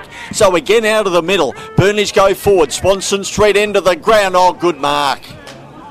Down in defence there by the Blacks, by their defensive player, and it comes out here towards half back. Cassidy bent down to try and pick it up. Holland beat him to the footy, then was stripped of the footy by Robertson, and then Moorfield sees it over and will have a ball in. So Robertson it was who took that mark. Very, very good mark in defence for the Blacks. I think St Clair in the ruck because of the absence of Nick Karras, who started in that position. We haven't seen him since he went off with that knee injury in the first term. So inside 45, Soro got it down to Delizio, and Delizio kicked it. So well rode there, Delizio. That's their third quick goal in 8 minutes, or 9 minutes, St Bernie's. They go on to 6-1-37, leading Blacks 3-2-20, again out of the ruck, and Delizio kicks his first of the afternoon. Yeah, the game's opening up here at the moment. Midway through this second quarter now, and it's all St Bernard's at the moment. They're on top, making the most of their opportunities going forward, Paddy. Largest lead of the day here for St Bernard's. They've kicked 3 goals in 2.5 minutes. So 6-1-37 playing 3-2-20. A 17-point margin. 9.5 gone second quarter. All for Keyser training. And tossed up again. St Clair and Suro up in the ruck. It spills the way of Huggard, who kicks it off the ground. Inside the forward 50 here for the Bernies. Over the head there of Liberatore. And now the hand pass to Tommy Sullivan in the pocket. He's still got his way out of trouble though. Liberatore lurking. McKenzie with the tackle. Ball spills loose. Ernest able to get it up towards Cassidy. Gets it on the boot. Out towards the boundary line. Insufficient intent, says the umpire. And St Bernard's will send their way back into attack once again. A high up and under kick inside 50 towards the pocket. At the back of the pack there, Robertson takes a telling mark in defence. And now he steers this one to Moorfield. And he can now go short and take the mark here, Darkus, who looks out wide and hits up his man, Ian Grocott. A couple of goals to his name today. And he just pokes it around to Gray. Travel the required distance, said the umpire. He goes over the top by hand to Clay. Clay goes back to Grocott, and then Grocott off towards Tromp. Tromp was in a bit of trouble, and they've messed things up now, the Blacks. And now it's St Bernard's on the counter-attack. Not a great kick, though. Stolen by Vesio. He lowers the eyes inside 50. Off the side of his boot. And again, defending here are the Snowdogs. Big tackle there from Vesio. Has he been rewarded with a free kick? No, holding the man, says the umpire. Dumped after the tackle. It'll come back to Gwynn in defence here for the Bernies, and they can restart their attack. Gwynn to his skipper and Hughes. He pushes it wide underneath the scoreboard. St Bernard's just taking the edge off here. Here's Soro. Right half back for the Snowdogs, who lead by 17 points. Conceding goals in bunches was an issue for the University Blacks last week over at Brighton Beach Oval. It's become an issue here today at Uni Main. Centre wing Louis Vesio with the football. Gave off the handball and found Darkus. The Blacks moving methodically now. Inside 50. Loftus tracking towards this football through the hands of Burquest. Came to Caven. Dangerous kick across the front of goal. He was out of bounds in truth, so it will be thrown in. Left forward pocket for the University Blacks, trailing by 17 points. Approaching 12 minutes gone in the second terminal thanks to Keys of Training. Largest lead of the game for St Bernard's. If we head around the grounds, Old Haileybury still down by 26 points against Old Brighton. The University Blues out to a 29-point advantage, Petchy, over Collegians at the Harry Trott. So in front of the scoreboard, Soro palms that away from St Clair towards the boundary line. They fall over. Gwyn over there, close to the boundary line still. The umpire says, give it to me, I'll ball this one. And right up against the behind post. Down at the Blacks end of the University Oval, the Royal Parade end in this second term. No breeze, sun streaming down on a warm day down here in Melbourne today. Here's Soro, palms it out the back here. Driscoll there. He gets there. Agresta gets there as well, close to the boundary line. They seed over and will have a ball in. 6-1-37 St Bernard's, 3-2-20 the Blacks. 12.5 gone in this second term for Keys of Training. And St Bernard's out of the middle in 3 plays. Kicked 3 goals in as many minutes. On hands and knees, Clark tries to wrestle the football out. Vesio into goal. He goes across the face. And it goes along the ground out of play. And a minor score, in fact, taking Blacks on to 3-4-22. Bernie 6-1-37. We've gone 13 minutes for Keys of Training in this second term. Hughes wasting no time, goes by hand to Caven, looks out wide to no one really in particular. Grocott able to keep it in, and methodically to Robinson. His kick was smothered though. And seeing it over Overman. And the umpire's going to toss this footy back into play. Have a look at this in front of us. All the changes. Running for a train, they are. Everyone going everywhere. They're looking tired as well. I think that's Jack Cassidy on the Uni Blacks bench, who looks a bit spent. Yeah, the heat starting to take effect on some of these players now. Barati at the front, tackled over the line by Clark. Good contest between the two. And again, we'll get a stoppage. You can see the whites of Barati's eyes having a look at his opponent there, just sizing it up. Gets another opportunity. It wouldn't be much taller than about 5'7", 5'8", Barati, but he hits as hard as the hardest hitters in the VAFA. Well, we've seen it. We have. Here's Clark at the back of the pack. His kick was smothered. Set with a big tackle now. And the umpire locks the arms and will toss things up again on centre wing. 3-3-21, the University Blacks. St Bernard's a 6-1-37. 14 minutes gone, all for Keys of Training. Here's Clark. He rove Soro's tap perfectly. Kick to the arc of 50. Right half forward for the University Blacks. They'll have to be careful through to Vesio. He needs to lower his eyes on the boundary. His kick was smothered by Barati, who's having a nice 3 or 4 minute patch. Out of bounds, 60 metres from the Blacks' goal. I reckon someone Petch that Grant Brady got himself rubbed out right in front of us around this time last year. Never forget it, and he tried to make out that it was innocent. It was one hell of a hit. He won't die wondering, Karan Barati. He is a tough, courageous footballer. But once he hits them, they stay hit. Here he is. He paddles it in the direction of Tommy Sullivan. He goes to Gwyn. He's got McNichol behind the footy, who had time for think music, as Joe Pignataro said, and he made the right option. He's got Hughes, who darted out a defensive 50 into the middle of the ground and found himself some space. Hugged on Alito, he just let that ball slip through his fingers, but then butted up with a wonderful tackle on Robertson. Picked it up on the left foot, went to Kalako. He was cluttered into by Adderwill. And the ball go out of play, right forward pocket for St Bernard's. Had Huggard held on to that initial mark, you'd think they would have had their 7th goal on the board in the blink of an eye, Simon Petch. Terrific contest by both of them. Huggard drops the mark, Robertson then dispossessed, and Huggard goes to the pocket. Great contest in these conditions. Thrown back in Swanston Street end. Watson there. Palmed down by Clay, found Gray, who goes towards half-back. No one takes the mark. Huggard there again. Stevenson nearly give him one. Vesio a handball out the side to McKenzie. Didn't go too far. Hughes back in towards the pocket. Goes along the ground, and it goes through for a minor score. Moorfield wastes no time though at the Swanston Street end to bring the ball back into Oliver. He has to go short along the ground into Chalkley. That worked okay. He looks up the ground. He has to go to St Clair at centre half forward. He takes the mark. Sprinting back to full forward is Loftus. Now he goes in that direction into the pockets. And Loftus takes the mark here for University Blacks. That's rapid movement out of the defensive goal square, Petch. Absolutely. Moorfield wasted no time. And as quick as you can blink, Loftus has got it. And he's sucking it in because he had to run for that. And he's looking at their 4th goal of the afternoon. So we break a run of 4 goals for St Bernard's, so Kane Loftus really needs to put this through. Yet to trouble the scorer, puts it on its way to the Royal Parade end. That looks pretty good! And he's put it right through the high diddle. So Loftus kicks his first, Blacks kick their 5th. Unless that score's got up real quick, they've kicked their 4th. They go into 4-3-27, trailing St Bernard 6-2-38. 17 gone for Keysar Training. Well done, the defence there of the Blacks. They worked it out beautifully. Where were St Bernard's? Where were they? What's been the narrative of how they've scored all their goals, Petchy? It's been the Blacks' quick movement through the middle of the ground when they can get that space. And we might have an update on Nick Karras from Raj Johnston in just a few moments. For Author Sport Victoria, Karras went down with a knee injury in that first quarter. Raj Johnston's on the boundary for us. What do you got for us, Raj? Yeah, Paddy, Nick Karras came off in terrible pain at the end of the first quarter, retreated to the rooms. I've spoken to their coach here, medical staff, and can confirm he is done for the day. So big news there. Here's Sed. Got it to Tommy Sullivan, who's bursting out of the centre. Goes long inside the forward 50. Here for the Burnies. Hagar was at the back, and a big fist there from Mattawill.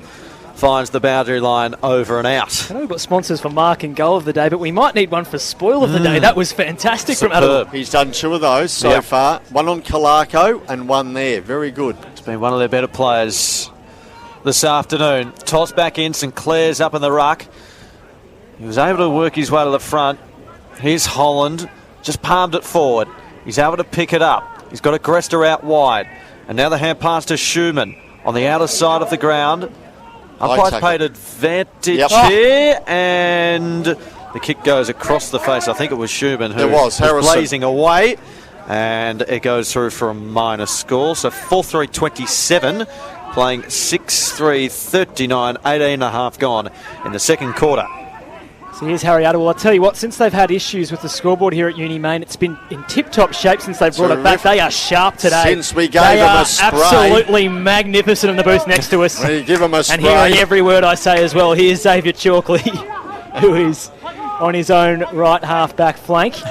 And with nowhere really to go, he's just going to kick it towards the edge of the corridor. Hughes for St Bernard's will fly. 2 hands to it, couldn't mark. Loftus has had a great game. He's been dispossessed there, though, by Schumann. Holding the ball, taken away by Ethan Schumann. His kick on the bounce to Holland, who darts through centre half forward. Marcus Holland has kicked the goal from 35 metres out. You spoke about the whites of Karambarati's eyes a few moments ago, Simon Petch. You could see the whites of Marcus Holland's eyes as soon as he knew he was through at centre half forward. He was never kicking it anywhere but through the centremost uprights. St Bernard's, they move on to 7-3-45. The Blacks 4-3-27. Just when the Blacks were starting to get back into it, the Burnies have just kicked another couple. And Marcus Holland playing his 101st game today. Played his 100th down here. Or at Brighton last week. Or was it here? No, it was here against Blues last week. And 101 today, and that's his first goal of the afternoon. St Clair up against McNichol. Stevenson dispossessed. Fell back to Loftus for Blacks. Kick towards Harrison Schumann. Eyes only for the football. A good mark. Taken by him in front of the scoreboard. Goes to Ethan. Ethan Schumann back to Caven. He goes for a run. Put it under the arms. Goes towards centre of the ground and Liberatore. Robertson hard on him. And Liberatore takes the mark. He stood there and took it. In the centre of the ground. Swanston Street end of the ground they go in this second term, St Bernard's. Bombs it on the boot, goes to full forward. Kalako there, Moorfield there. Both had a hand onto it. Watson there, palmed it down now. Adderwill, handball over the top to Darkus, who got it back here towards Oliver, who goes towards Barati though. Brave. And he takes the mark here for St Bernard's. Right in front of SEO. About 55 out from goal. Swanson street end. Goes back towards full forward. They set themselves. Fist away. Ball hits the deck from Mackenzie. Liberatore. Handball Holland. Goes in towards full forward. Bouncing ball. Favoured Chalkley. Down in defence. A handball back to St Clair. Had to get rid of it quickly with a kick. Straight back to Berardi. Over his head and Vesio. Ball hit the deck out the back. Now Overman goes into the middle of the ground for Bernies. Held up there, he's said. Good tackle laid on him by O'Neill. And we'll have a ball up. 45 playing 27. Bernies have the lead. 21 and a half gone for Keys Training. Tossed up in the middle of the ground and leaping up in the air there was Sinclair. Barati how to get it. It was stolen away though there by Darkus to Vesio. Just pushed off the footy. Coming through there was Schumann. Kicks centrally now up to about centre half forward. Trying to trap it there, Robertson. Worked it in towards the middle of the ground in the centre circles, and Oliver lays a strong tackle to lock things up. Had a good quarter, Robertson. Done some good things for his side in defence. So about to be tossed up again in the middle. McNichol palms it down against Sinclair. Out the back here, Schumann was waiting for it. And then kicks out wide to space. And now Huggard on the outer side. Able to get it and go. He keeps this one low inside 50, but Moorfield on his chest, read it well. Comes out wide. Gray takes the mark. Good presentation, and then drives this one up towards Sinclair, who flies. Oh, good mark. Great mark. Good mark. And now he plays on. Kicks up towards half forward. Ernest was just out positioned then and was at the back, and at the front there, Burquest takes the mark. McNichol just behind the centre line and wanting to slow things down. He goes to Tommy Sullivan, who provided plenty of run. He kicks up towards half forward. Watson crashed the back and kept his feet. And then the stiff arm there from Delizio. Inside 50 here, the Bernies up towards Sibob. It was fisted forward by Adderwill. Coming through there, Delizio once again. Hand pass over the top, up towards Chalkley. Chalkley a clearing kick towards the outer side. Oliver's down there here for Uni Blacks. It bounces up towards him, and it sat for him nicely. Chalkley followed up his good work. Oh, look out. He was run down, though. Lost the footy. Coming through, there was Oliver again. Stolen away, though, by Schumann, and the Bernies are out. They're going towards centre half forward. Backing back on that occasion was Clay, one of the few inclusions for the Blacks today for his first senior game. And get some tempo footy. O'Neill going towards us, hitting Tromp. Second senior game for the 18-year-old out of the Wangaratta Magpies, and then the Noosa Tigers as well up in Queensland. Played his footy with Geelong Grammar last year, captained by Sam Lawler. Will Tromp. He went to Clark on the wing in front of us. Nice kick. Nice body control by Jack Kennedy to hold on. Just in front of the St Bernard's bench. 2 kicks from home. High inside 50 now. Caven is there. Oh, what a mark! No one went with Oliver. He left. He was 4 deep. He sure was. His own man came across the front of the pack, allowing him that mark. A mark of the day contender thanks to the Clyde Hotel, the spiritual home pub of the Uni Blacks in Carlton. They've been serving the local community since the 1860s. And maybe a few jars for Ben Oliver after that effort inside 50. 45-degree angle, a kick of a tick over 31, 32 metres for Ben Oliver. Deserves a goal. That was a terrific mark. He doesn't mind radio games as Ben Oliver. He wore the number 50 last year, and I think in both the games that we called him play, he booted 3. Yep. Didn't go for 3 unless we were calling it. So this bodes well for the number 6 for the Uni Blacks. Can he follow up his excellent mark with a goal? No, he's faded it across the front. It narrowly misses to the far side. The Blacks move to 4-4-28. St Bernard 7-3-45. They lead by 17 points. They've gone 25 minutes in the second term for Keys Training. He stabbed at it, didn't kick all the way through it. Is Huggard goes for a fly. Robertson at the back, and the umpire's blown his whistle, and Robertson gets the free kick, told to go back over the mark. Or is it coming back here? No, coming back to Gray. So he'll get the free kick and go to Robertson. So it didn't really matter. Robertson heard the call. Darkus goes in towards goal from the pocket. Will that straighten up? No, it goes across the face. And mark and taken. No, Cassidy in the last. Oh, has it been paid? Oh, it has. Gee whiz, I thought it was through the line, but Cassidy's marked it on his chest. Tom Sullivan's looking around wondering where'd he come from. Like Pepe Le Pew. But he marked it. Here he is in the goal, puts it on its way, made no mistake. So Blacks kick their 5th. Tell you on a 5-4-34. Bernie 7-3-45. 26 minutes gone in this second term. Let's get down to Raj Johnston, our boundary rider for Bendigo Private Banking. The heat's affecting a few of those players, Raj. Yeah, it's clear that the heat is taking its toll. Looking across at both benches, you can see the relief on many of the players' faces when they come off for a rest. They're dripping with sweat, and they're certainly happy to be getting some shade on their benches. So, yeah, it's only getting warmer, guys. And Cassidy kicks his first of the afternoon. That was a luck for fortune there. Right on the line, he must have marked that one. It was a great kick by Darkus, I think, was it, kicking it? Yes. And, hang on, what have we got here? We got the umpire, got his hand in the air. We got no ball. Oh, we might have a lost footy. Oh, okay. Well, not me. Well, that goes down in Jack Cassidy's book, I imagine. That's a fine during the week. So that's gone out into the neighbouring university complex. And like you would have in your younger days, Simon Petch, someone has popped in the backpack and made off with it. The Ross Faulkners, yeah. They were great footies. Great footies. So 5-4-34 Blacks. They're in for the fight. St Bernard's 7-3-45. Back in the middle. And Haggard can't escape the tackle there of Stevenson. The umpire will call for it again. In the centre circle, he tosses it up. Zuro at the front. Vesio able to get it. Oliver out wide. Agresta tried to keep it in front of him. And then Schumann was just smashed into by Vesio. And the umpire will call for it once again. It's been a terrific contest. Blacks able to wrestle back a bit of momentum and ascendancy in the back half of this second quarter. Clark just got boot to ball out wide. Vesio just kept his feet in a one-on-one battle there with Agresta. Caven locks up Cassidy. Again, the umpire crosses the arms and a restart of play. Point of the centre square on the outer side of the ground. Closing in towards the main break. High tackle there. So it'll come back to Cassidy against Haggard on that occasion. He keeps this one low. Inside 50. Fergus, McNichol. St Clair attacked it hard. Barati was down there on hands and knees. Spills out towards Schumann. Good smother there on the McNichol kick on that occasion from Driscoll. Dribbles out of play. And we'll get a throw in inside the forward half here for the University Blacks, who trail 5-4-34. St Bernard's 7-3-45. 28 minutes gone in this second quarter, Paddy. Tom St Clair got a bit of a height disadvantage in that ruck contest. Tom Sullivan knocked Louis Vesio over the footy. It's all at ground level. Cassidy's kick was smothered. It's pretty in tight. You think the players are keen for that half-time break. The umpire will ball it up, edge of the 50-metre arc. Tom St Clair's been impressive. He's leapt at lots of high balls. He's got a competitive instinct that belies his height, you'd think, Tom St Clair.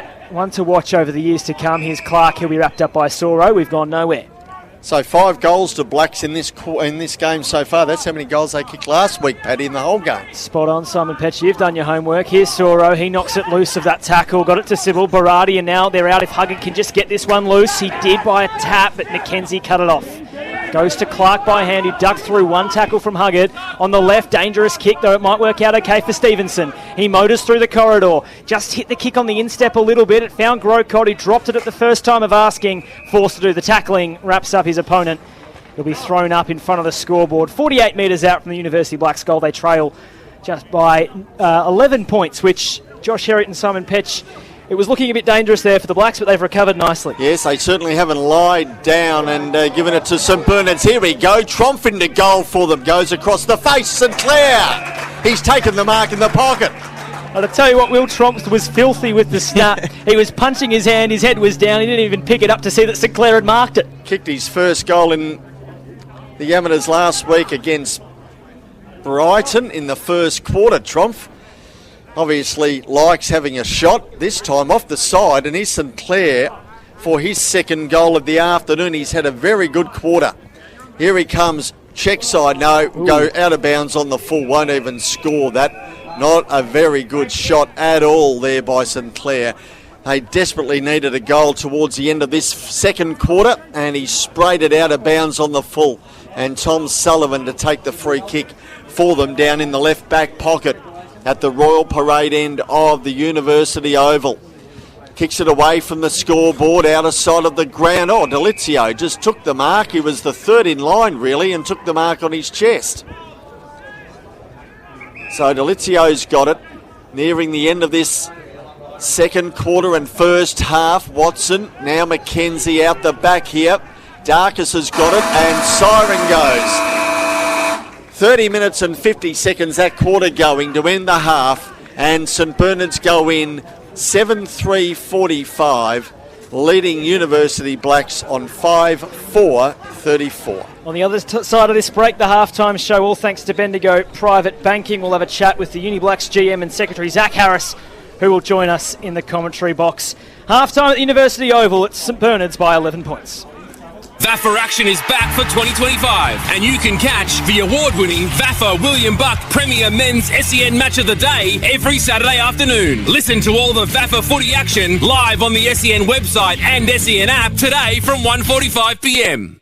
Hey guys, it's Dylan Buckley here. Footy's back and so is Tackle Your Feelings round. As a proud partner of the VAFA, Tackle Your Feelings is ready to pull on the boots at your club this season to deliver free mental health training. In 2024, the program is available to the whole club. Coaches, players, the committee and everyone else who plays a role on and off the field. So be a champ for mental health this season. Email pranav@vafa.com.au. That's pranav@vafa.com.au to secure your club's spot for a Tackle Your Feelings workshop. Are you looking to grow your business? William Buck are more than just accountants and advisors who can develop strategic growth plans for your business.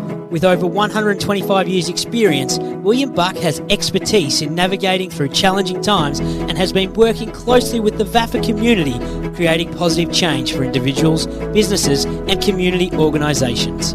William Buck's team of specialist advisors work collaboratively, providing you with 360 support. Schedule a complimentary consultation today by visiting williambuck.com. Hey guys, at GYG we never compromise on the quality of our food. That's why we only serve 100% free-range chicken. We're on a mission to reinvent fast food, because who said fast food had to be bad food? Love ya.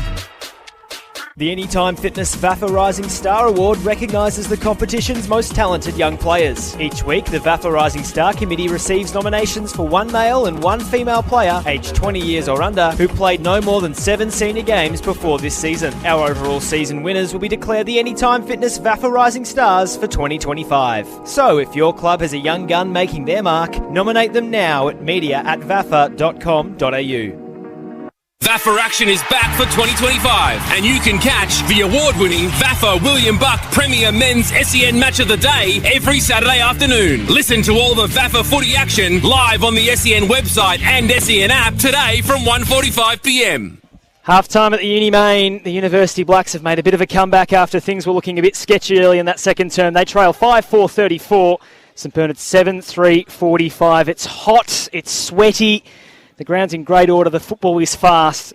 We've had a great time bringing it to you on the SEN app and on vafa.com.au. We've got a very special guest as part of our halftime show, all thanks to Bendigo Private Banking. I mentioned we'd have a chat to Zach Harris at halftime. We've gone one better because we've got a bit of a club legend and a bit of an icon around here in these parts. Josh Stemmen, the former skipper who is running today and has been racking up the Ks on a pretty hot day. Josh, lovely to meet you, and how are you? Yeah, good mate, good, thank you. Not sure about that intro, but yeah, no, nice to be here. So tell us a little bit about yourself, mate. For some of our newer listeners, you were the co-captain and captain of this club for a long time. Yeah. Played here from when I sort of first moved from the country for uni, and played here for a long time, but now I'm enjoying watching the boys in the pink vest and wishing them well. Do you find yourself ever wanting to take off the pink vest and maybe chucking on a black jumper? Yeah, you do. You have a little moment of competitiveness or something come back, and you've got to quickly remind yourself you are now in the pink. So, I enjoy it, but yeah, boys are going well. So take us through the club's off-season, mate. We've spoken about it quite a lot during the week on our For the Love of the Game podcast, where we talk all things amateur footy, about the difference that the uni clubs have in recruiting and how it all works. You tend to get, such as yourself, I imagine, a lot of young fellas who've moved down from the country, they're staying on res at Melbourne Uni or the surrounds, and they want to play some footy, and they tend to end up at Uni Blues or Uni Blacks. How do you go about recruiting some of these young guys? Yeah, I mean, it's a bit of a tricky one, and we do end up with a bit of a melting pot in the sort of first few weeks, and obviously coming up against the big Melbourne institutions, it's probably a bit of a disadvantage early on, but I think if we can kind of keep the boys through that first year in Melbourne when their priority isn't necessarily football and their eyes are brightened to the city lights, it becomes a really special place. And I think the thing with the Blacks is because most of us aren't from here, it kind of becomes that central community point. So we've just got to kind of foster them in those early year or two when they're getting stuck in stuck into their studies and enjoying the bright lights, and then sort of build from there. So how does that work, I suppose, from an under-19's point of view? Because, as you mentioned, like, you can play at any club and they have that sort of melting point at the university. How do you hold on to them? Like, is it community events? A lot of stuff at the club during the week? What does it look like? Yeah, I mean, I think we kind of back. I mean, every club probably talks about their culture. I think for us, we sort of back that to make it somewhere where they want to keep coming back. Obviously, we're running a pretty serious A-grade footy program as well. So I think the combination of those two things is sort of what we try to do to keep guys in. But we are definitely seeing a lot more competition from the suburban and the country footy league. So, it's another challenge competition-wide. We're seeing that sort of across the board. Yeah, there's a few younger guys who I'd taken note of who weren't playing last year. One of them, Will Tromp from the 53, who's running around. So his background, I think he was up in Wangaratta, then he went to Queensland and then back to Geelong Grammar, I think, for his final year or years of schooling. And now he's ended up here. Do you know anything about Will? Yeah, I mean, that's probably the extent of it to me as well at the moment. Still getting to get to know a few of the sort of newer, younger guys. But, I mean, that's sort of a classic example of someone who ends up here, and we hope that he plays here for 10 years and brings a few mates with him along the way. But, exactly. It's not an atypical one, that. Tell us about your skipper, Campbell Moorfield. Big V representative last year, one of the nicest blokes, I reckon, in the VAFA, always game for a chat, and one of the best intercept defenders in the competition. What's his story? Yeah, so he's played here, quite interesting actually. He was in high school at Princess Hill, and playing A-grade seniors in sort of year 11 and year 12, and has sort of grown up around the footy club, was learnt to drive around the footy club, and has just sort of grown into this, really the premier defender in the comp, and has captained the Blacks the last few years, and he's a highly intelligent guy, an interesting cat, sort of leads in his own style. But yeah, I mean, he's a fantastic player, as your listeners will be well aware of by now. And yeah, 2 state games the last 2 years, and just sort of keeps getting better. And you recently hung up the boots at the end of 2023. Yep. And your role now, you're just a runner. You're coaching. What are you up to? Yeah, no, nothing sort of super formal. Sort of bits and pieces here and there. I mean, there's plenty to do to help these clubs sort of keep going. So. Just sort of helping out with a few different things, but no, nothing's sort of too structured. My wife was very clear on not getting straight into coaching after retiring, which, we're trying to live by. Is she here today? No, not today, but it was a great supporter for a long time and big supporter of the footy club, yeah. So this game of footy, we'll probably start with last week because Old Brighton, fantastically drilled team, and they came out like they meant to go one better from last year after being the runner-up. Would have been a difficult week, I imagine, through the review, but you've come out really strongly, especially in that early second quarter period where St Bernard's looked like they'd have a run on. Your response was excellent. You're still in the game at halftime. Yeah, I mean, Brighton were dangerous last week, so, not sure how they're going today, but they looked every bit a complete list. Good game here. I think Ben Huggard was sort of getting a fair bit of it through the middle part of that second quarter. I think we sort of wrestled back a little bit of the stoppage work and had a couple of decent looks, but I think you'd like to see it open up a little bit in the second half with this heat. I know the guys are sort of finding it really hot, and obviously a player down now as well. So, interesting to see how the second half plays out as the boys all get a bit more tired and fatigue sets in. Yeah. The player out you referred to is Nick Karras, who went down. It looked like he was holding his knee. How's he doing? Yeah, not sure, but nervous on that because he's got a bad history with his legs. So, haven't had an update, but fingers crossed. Yeah, fingers crossed. Yeah, we haven't seen him pop back up. So. One other guy who I've really liked today, and he's had a very good second quarter, couldn't quite finish off that banana at the far end of the ground, but Tom Sinclair, who I don't think he'd be taller than 6'1", 6'2", but you put him into the ruck sometimes because he's got trampolines in his shoes. He can just jump out of the stadium if we had a roof on this thing. Yeah, he's a good athlete. In his first senior game against Ajax a couple of years ago, he's a natural soccer player. Right. The ball came in sort of into the goal square. He tried to header it through, as in just lost complete instinct and thought he was back playing football. So, incredible athlete. Really strong, really fit, can sort of do a job like that when we need just a few minutes in the ruck. But, I mean, he's taken some good clunks on the ground as well. He's playing well. So your president, Pat Barry, he's on vacation, we hear? Yeah, school holidays. So off out with his girls. Well deserved. How do he and Dale work during the week at a club? With Dale Bow being your head coach? Well, I mean, the president probably shouldn't be having too much of a say, I wouldn't say week to week. I think the committee sort of lets Dale run the football department. Lots of stuff going on with the club at the moment behind the scenes, so I think Pat's probably more focused on that aspect at the moment. I think it's probably a good week at the club if the president isn't having to get too involved with the coach. I think the coach would like it that way. So, I mean, obviously Dale's coached here for a long time now. Pat's been president for several years now too, so those two have a great relationship, and I think the committee and the footy department's pretty well connected. But might be a tough question for you to answer, Sure. but what's the goal for the club this year? We talk a lot about some of the old school clubs where they have that really strong recruiting base, yours and the Blues being quite different, and the players you've added to this list of veterans. Where do you see yourself within top flight of the VAFA? yeah, I mean, not sort of setting any limits on it, to be honest. Yep. I mean, we're certainly looking to press up into the top half of the competition. I think the last 2 years sort of has probably been consolidating years, particularly last year was really tricky with sort of Yep. losing some personnel and, sort of with a month to go, it was looking like touch and go to stay up. So we're really happy to stay in A grade, but you got to sort of have aspirations to not just be staying in A grade. So we're certainly looking up to the top half of the comp and knocking on the door of that top four. But mate, with a list this young, you sort of don't want to set too many expectations or ceilings and just see how they can sort of develop.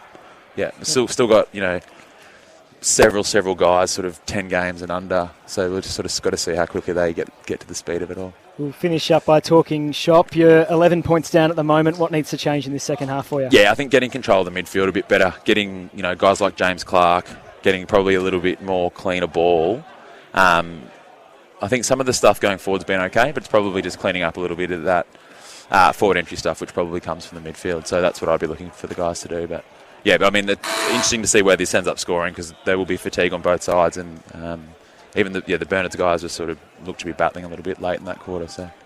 This is the VAFA Premier Men's Match of the Day, all thanks to William Buck, streaming on SEN and on the VAFA website. Josh Stedman, thank you so much for your time. You better get back out there. Not at all. Thanks, guys. Enjoy the run. Josh Stedman, the former skipper of the University Blacks and the runner today, who is doing some serious Ks and looking excellent while he does it, mind you. We'll join you on the other side of this short break with scores around the competition and the second half from the University main. VAFA action is back for 2025, and you can catch the award-winning VAFA William Buck Premier Men's SEN Match of the Day every Saturday afternoon. Listen to all the VAFA footy action live on the SEN website and SEN app today from 1:45 p.m. Hey guys, it's Dylan Buckley here. Footy's back and so is Tackle Your Feelings round. As a proud partner of the VAFA, Tackle Your Feelings is ready to pull on the boots at your club this season to deliver free mental health training. In 2024, the program is available to the whole club. Coaches, players, the committee and everyone else who plays a role on and off the field. So be a champ for mental health this season. Email pranav@vafa.com.au. That's pranav@vafa.com.au to secure your club's spot for a Tackle Your Feelings workshop. Are you looking to grow your business? William Buck are more than just accountants and advisors who can develop strategic growth plans for your business.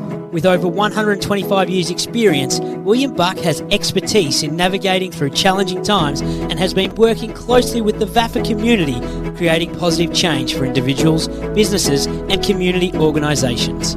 William Buck's team of specialist advisors work collaboratively, providing you with 360 support. Schedule a complimentary consultation today by visiting williambuck.com.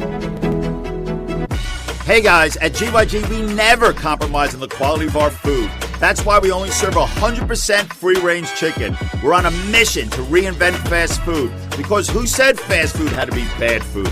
Love ya. The Anytime Fitness VAFA Rising Star Award recognises the competition's most talented young players. Each week, the VAFA Rising Star Committee receives nominations for one male and one female player, aged 20 years or under, who played no more than 7 senior games before this season. Our overall season winners will be declared the Anytime Fitness VAFA Rising Stars for 2025. So, if your club has a young gun making their mark, nominate them now at media@vafa.com.au. VAFA action is back for 2025, and you can catch the award-winning VAFA William Buck Premier Men's SEN Match of the Day every Saturday afternoon. Listen to all the VAFA footy action live on the SEN website and SEN app today from 1:45 p.m. 5-4-34 the University Blacks, 7-3-45 St Bernard's, 11-point leaders at halftime at University Main. We're not too far away from a start for our third quarter here. Blazing sunshine here in Parkville. It's going to be a hot day. We'll see how these players can run out the game in this third term, all thanks to the Clyde Hotel. Let's go briefly around the grounds. That's all thanks to Partners Wealth Group. 4 other games across VAFA's top flight.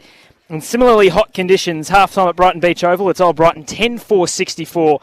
Old Haileybury, the premiers of Premier B last year, 5-3-33. So a 31-point lead. And the runners-up from last year, the Tunners, who are doing it nicely over at the Harry Trott. Collegians 2-8-20. They trail the University Blues 6-5-41. We're just started in that third term there at the Harry Trot. So the Collegians not getting the start that they wanted in round 2 as they open their year at home. Over at Waverley Oval in East Malvern, De La Salle, they found a response to last week's smashing at the hands of the Old Zavarians. 4-6-30. Old Scotch, though, running out ahead 11-4-70. The reigning premiers up by 40 points at half-time, but certainly an improved showing from De La with a few of their VFL players back. Over at TH King at St Kevin's, 4-6-30 leading the Old Zavarians. Close contest this, 3-9-27, 3-point lead for the Scobbers. Sam Barnett and Jack Dalmody with 2 goals apiece in that game. Here at the University Oval, the Blacks 5-4-34, St Bernard's 7-3-45. Hot conditions. The goal kickers, we'll start with St Bernard's Watson. That's Matthew Watson with 2, and then singles for Marcus Holland, Luke Delizio, Nick Conlon and Darren Kalako make up their goal scorers. We're missing one there on the Play HQ, but we'll chase it up momentarily. If we look over at the University Blacks, it's Matt Grocott with 2, Tom Sinclair with 1, Kane Loftus with 1, and Jack Cassidy with 1 goal as well. Eden Sibbald is the other goal kicker for St Bernard's. So 7-3-45 St Bernard's, 5-4-34 the University Blacks. Josh Heriot and Simon Petch beside me. Raj Johnston is on the boundary. We'll get down to him shortly with his halftime huddle report. Josh Heriot, much to take away from that first half of footy?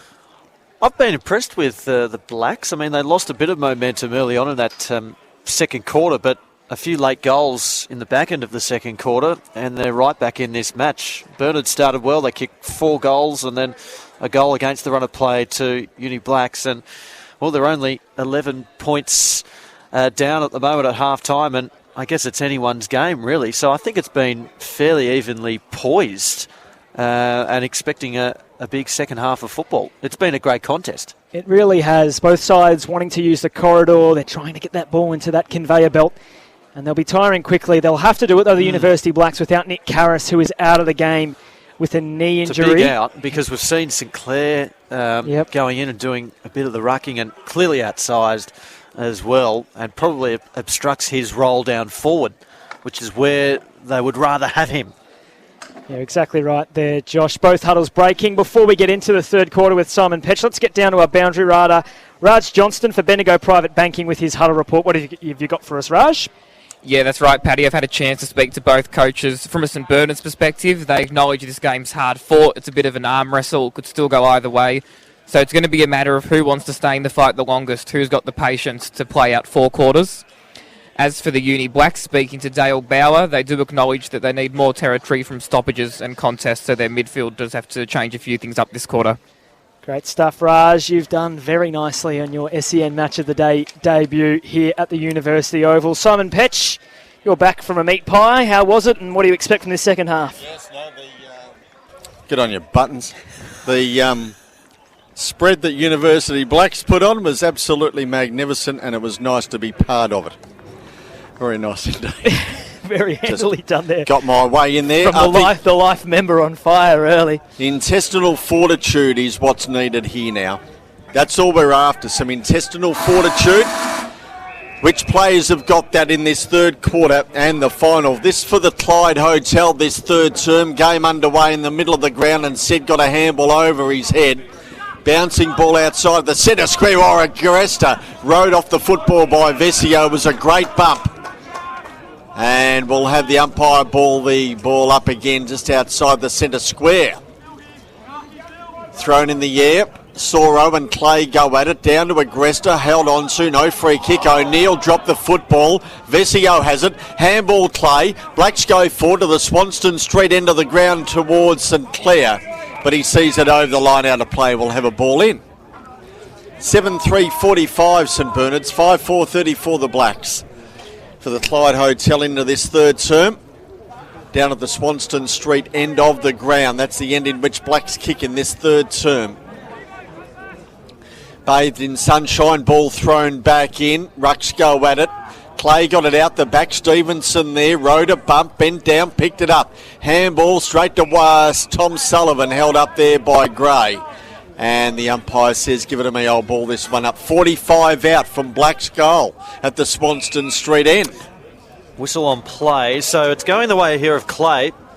So obstruction in the ruck contest, so Clay can send this forward here for the Blacks. He does so towards the pocket. Sinclair at the back. Gee, used his body beautifully. He did. Against Hughes in a one-on-one. He was never in the contest. Somehow he marked it. He'll kick from the left forward pocket about 30 metres out. It was a good mark, but can he finish with a goal? Been impressive. Had a good second term. He's kicked one so far today. He has been pretty good. He comes in. It's coming back, but not enough. He kept it too narrow. Through for a minor score. And so 5-5-35 are the University Blacks. St Bernard's a 7-3-45. A 10-point margin, 2 minutes gone in this third quarter, all for the Clyde Hotel. So Caven has to go and retrieve his own. All the way back to the cricket nets, which sort of befits the conditions here at the Uni Oval. He's got the footy now. Through the gate. Luckily there was a gate open. He didn't have to jump the fence. Short little pause there. 2.5 gone in this third term. Caven resumes his position at the top of the goal square. He's eyeing off the corridor as Michael Caven back into the squad after his suspension. That's gone just about to the halfway point of the ground. Watson was just pushed underneath the footy, perhaps illegally, says the umpire. The big number 1 for St Bernard's wins himself a free kick, formerly of Pascoe, and then before then he was plying his trade in the waffle, and then obviously his form for Carlton as an AFL player in the Northern Blues and the VFL goes inside 50. So it's the Blacks, though, with the numbers. Clay spent a long time thinking about where he was going to kick that footy. Eventually went straight up the chimney. Exits out towards right half back. Watson is there, shepherding. Huggard's got a handball. Just thinking about set. It's a turnover instead, though. Ben Stevenson takes it away. The Sandringham VFL player looks for St Clair. Well done, Overman. Got the spoil, kept his feet. At St Bernard's, they really should have been able to clean house there. They weren't quite able to. Now they'll have to handball their way through the outer wing. They'll do so effectively. A scorching kick towards half forward. Watson was again worked underneath at this time by Oliver. He's scrambling to pick it up at ground level and was perhaps clipped high as he tried to do so. So, or is it going the other way here? There's a bit going off the umpire. No, it's a 50-metre penalty. So perhaps some feedback that the umpire wasn't particularly happy to receive. So Ben Oliver will be advanced 50 metres, and this will take him between wing and half forward here for the University Blacks, Petchy. 10 points the margin. Blacks into attack. Oliver goes towards the half forward area. Bouncing ball there in front of Vesio. Handball along the ground didn't work. Harrison Schumann goes over the top and holds it up, and we'll have a ball up 45 out from Black's goal. At the Swanston Street end of the ground, outer side of the ground, bathed in sunshine, warm day. Soro palms it down. Stevenson rode it well. He handballed up here to Vesio. He goes in towards full forward, fished away there from Loftus. It fell here to Grocott. Oh, he's hit the post. Well, he's an opportunist, if not anything else. Grocott 5-6-36 Blacks, 7-3-45 St Bernard's. We've gone 4.5 in this third quarter. Hughes looks to the outer side, keeps this one low and effective. Delizio now lowers the eyes up towards the wing. Suro just ran past him, but Tommy Sullivan at the back has some space to run, takes a couple of bounces and he's off to the races. A hand pass over the top to Watson, who goes back to Sullivan. He kept running, runs around a couple of opponents, wheeling and dealing inside 50. No mark taken, and then a big tackle there from O'Neill to lock things up. The umpire will cross his arms. It was Ernest, rather. Did well to lock things up there and force the stoppage. A 9-point margin, tossed up again by the umpire. Clay worked his way to the front. Stolen away, though, by Watson. Kicks it up towards the top of the square. Calaco's got 2 to beat. But a strong mark there from Adderwill, who's been terrific in defence today. Again, used his body well there on Calaco. And goes short now to McKenzie. Deep in the back half, in front of the old grandstand. He just chips it over the top to Gray, who takes the mark on his chest and marks it half back. And then Gray just pokes it forward. Good presentation from Stevenson, who found the footy and takes the mark. Behind the centre line here for the University Blacks, a 9-point margin the way of St Bernard. Stevenson's kick is a long one down the line. Caven from the side almost took the mark. Kennedy was bumped off the footy, and then on it there was Loftus. Did well to actually get the hand pass away. Sinclair goes to ground. It was picked up by Huggard, who clears this kick into the middle of the ground, and taking the mark is Watson. So Watson in the centre circles, quickly to Hughes. They've got overlap runners here. St Bernard's inside 50. They're out everywhere. Tommy Sullivan in the left forward pocket, unmarked. On the quick transition, the Snowdogs catch the Blacks napping. Sullivan will have a shot from 35 metres out, 45-degree angle right beneath the scoreboard. 5-6-36 the Blacks, 7-3-45 for St Bernard's. 2 behinds last week for Tommy Sullivan, 1 already today. So he'll be looking to put this one through the centremost uprights. 20 disposals last week as well, to go with 10 contested possessions and 7 marks. So he started the season well, Tommy. Goes back, and that splits the middle. Knew about it well before it had crossed over the goal line. He's got his first. St Bernard's have 8. They are 8-3-51. They've kicked accurately today. The Blacks 5-6-36. 7 minutes gone in the third term, all thanks to the Clyde Hotel, Petchy. I'm amazed here. I'm just having a look at some of these players and their socks. Now, I've never seen socks so short. I'm actually wondering whether they're just ankle socks now that they're wearing out there, these players. You don't actually see them pulled up towards the kneecaps. Well, I've just noticed that. I can't believe it. They're just like little socks that they're wearing now. You wouldn't even call them that. Soro's got anklets on, basically. Here we go again, out of the middle. Stevenson goes to ground with the football. Gwynn was there with him. Umpires picked out a free kick and Stevenson will get it. So up he gets and away he goes to the outer side of the ground. Mark taken by Chalkley. Black's on the move to centre wing.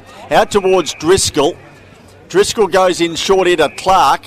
Umpire calls play on here to Darkus. He had to get round with a handball. That worked okay here. Now they go through Kennedy towards Grocott, but it's gone out of play. Resultant free kick down there to St Bernard's, and they take it in defence. Overman, that is. He goes out wide here, stays on the outer side of the ground. Oliver there for University Blacks. Picks it up. Had a look up towards the half-forward area. No one there for him. Gwynn got the handball for St Bernard's. Goes back in after it again. Grocott out the back handball here. Now he found Cassidy. Runs inside 45. Lines it up towards St Clair. Oh, he nearly brought it down. He couldn't hold on to it. Hughes ends up with it. Got a handball. Not a good one here to Harrison Schumann, who brings it here towards Ernest. Over his head and Holland. Fell here towards Conlon, who was given one after that. Now Holland goes long with the kick for St Bernard's. Tommy Sullivan there pumps Robertson out of the way, got around him easily. Handball inside here to Liberazzore. Left foot kick around the body. Will it bounce through? No, it doesn't. It bounces through for a minor score. Conlon still down. He felt that bump, and St Bernard's kick a minor score. 8-4-52. Blacks 5-6-36, 9 gone third term. Darkus comes broadcast side towards Moorfield. Huggard did well to affect the spoil. O'Neill back towards Moorfield. Stevenson was there in support. Back to Moorfield.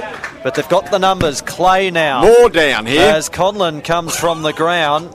And there's players down left, right and centre. Yeah. Conlon on his haunches. He was hit it was very hard. It was a big bump. Yeah, he was opened up on his left side and just got clean in the ribs as well. We might send our man Raj Johnston just to check in with Nick Conlon, who's an exciting young player for St Bernard, so hoping the best for him. He's got the wobbles.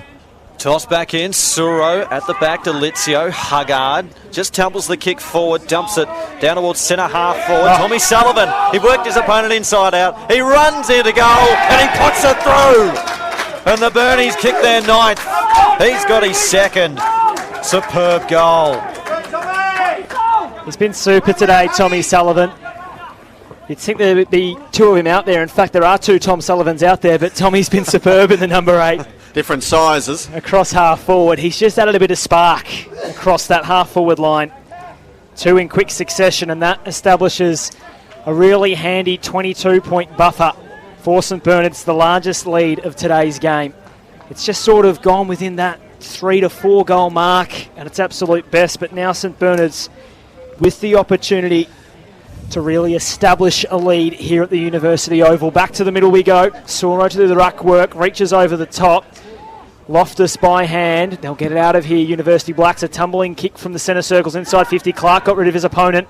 Went all the way back to Overman, or to Tom Sullivan rather. His tumbling kick found Berardi. He goes towards us. Broadcast wing. Making his way through. 2 tacklers neatly. That was good from Cassidy. He hits a lead from St Clair. He's going to turn. 55 metres out. Beautiful kick. Squared that magnificently to Loftus. The 45 option, Loftus drifting into space and taking the mark. He can go back for a chance at his second. Wow, he was on the boundary and he just spun on a thripney and delivered that. That was beautiful. It had to be accurate, and it was. Directly in front, 40 metres out for Kane Loftus, the 23-year-old out of Torquay. Really should convert this one. He's peeling off to celebrate well before that ball crossed over. Kane Loftus has 2. Instant response for the University Blacks. They move to 6-6-42. St Bernard's 9-4-58. 12 minutes gone on the Clyde Hotel scoreboard. Joshy? Yeah, good goal. Superb there from St Clair. You called it, Paddy. And Loftus, superb finish. We saw this in the second quarter, though. The Burnies kicked a couple, and then the Blacks were able to respond. Yeah, they won't and go away. Still in the contest. They won't go away, Petchy. Won't go away at all, and nor should they. Thrown back in the air in the middle of the ground. St Clair in the ruck now. Loftus there, just kicked their last goal, driven into the deck by Gwynn. Wonder if his nickname's Fred. Of course, he was the Munster. He was Herman in the Monsters. Here's Gwynn again, out of the middle. Oh, he dropped it. Umpire had his back to it, really. Here's O'Neill. Gets it back into the middle of the ground to St Clair. That had to be pinpoint, and it was. St Clair's got it. Goes long for Black. Swanston Street, end of the ground, and Ernest up there in the forward line. Caven there. Gets away from Trumfer. Fell into Grocott. Great smother. Palm along the ground. Here's Loftus again into goal, but missed. Minus score, taking Blacks on to 6-8-44. Bernie's 9-4-58. 13 gone for the Clyde Hotel. Let's just quickly cross down to Raj Johnston on the boundary. Yeah, pleased to say Nick Conlon is okay, guys. He came off in terrible pain, but he's got some fluids into him and is standing up boundary side now, looking to go back on soon. Yeah, and speaking of coming off the ground, it's a blood rule for Louis Vesio again, who's got some blood coming out of the mouth on this occasion. He's already got the headgear and a new jumper.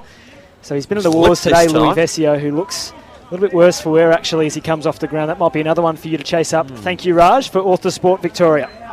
Hughes now from fullback, goes straight up the middle of the ground. And they've got some vacant players down here, the Burnies. Sullivan was down there on hands and knees there. Agresta, tackled by Stevenson. And the umpire quick to blow his whistle and will toss things up in the middle of the ground. Right in the middle of the centre circle. Tossed up, Suro. Palmed it down. Cassidy was there. Socket off the ground. Just into space, if anything. A foot race down towards this footy. Huggard wins the battle. And burned off Chalkley as well. On the right, Bird. He goes inside the forward 50, but Moorfield, as he does so well, floats in from the side and takes the mark defensively. Out wide now to Darkus. Now to Chalkley. Right on centre wing. He'll just hold things up for the moment. Darkus was providing a short option. That ignored by Chalkley. Down the line. Almost a mark there to Kennedy and paid. Well, the sun was in his eyes, but did well to take that mark in the end, Dick Kennedy. He curls this footy down towards Cassidy. Clark, rather, and it's stumped over the line. And the umpire will do his very best and toss this footy back into play. The University Blacks are 6-7-43. And the Burnies are 9-4-58. We've gone 15 minutes gone in this third quarter, Paddy. For Partners Wealth Group, close one unfolding on vafa.com.au at St Kevin's by a point at the TH King over Old Zavarians. At the Uni Main Oval, it's Luke Sett who's emerged from that stoppage. He gained 25 metres down the broadcast wing. It came off the knees of Mackenzie and out of play. Just in front of the St Bernard's bench where we can see Nick Conlon running back on the ground. Still doesn't look right though, Nick Conlon. Wincing noticeably, that left side with his ribs, no good, and straight away he's tested out.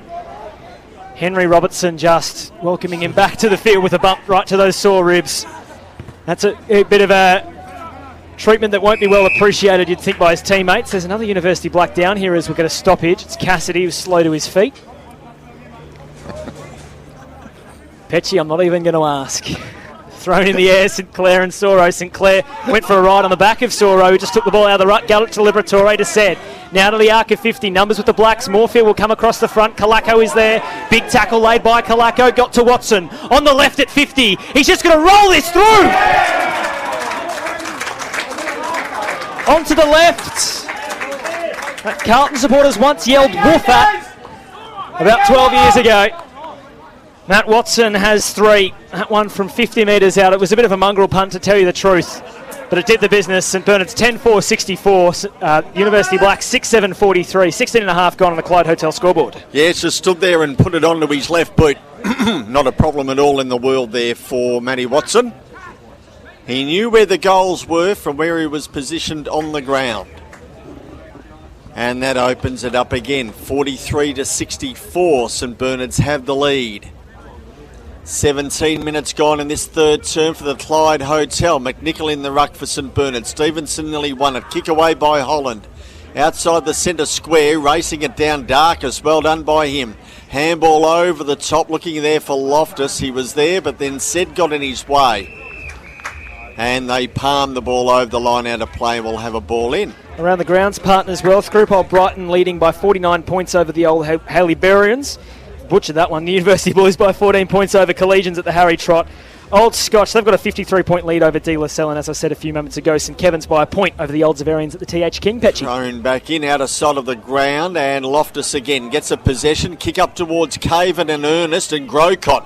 Grocott roved it well, beautifully. Left foot kick in towards the pocket, and he found Trumpf, and he takes the mark for them. Wants to play on. O'Neill's in there on his own. He spotted him late, and now he's going to go back and have a shot. Trumpf here from the pocket. Right forward pocket here for Blacks.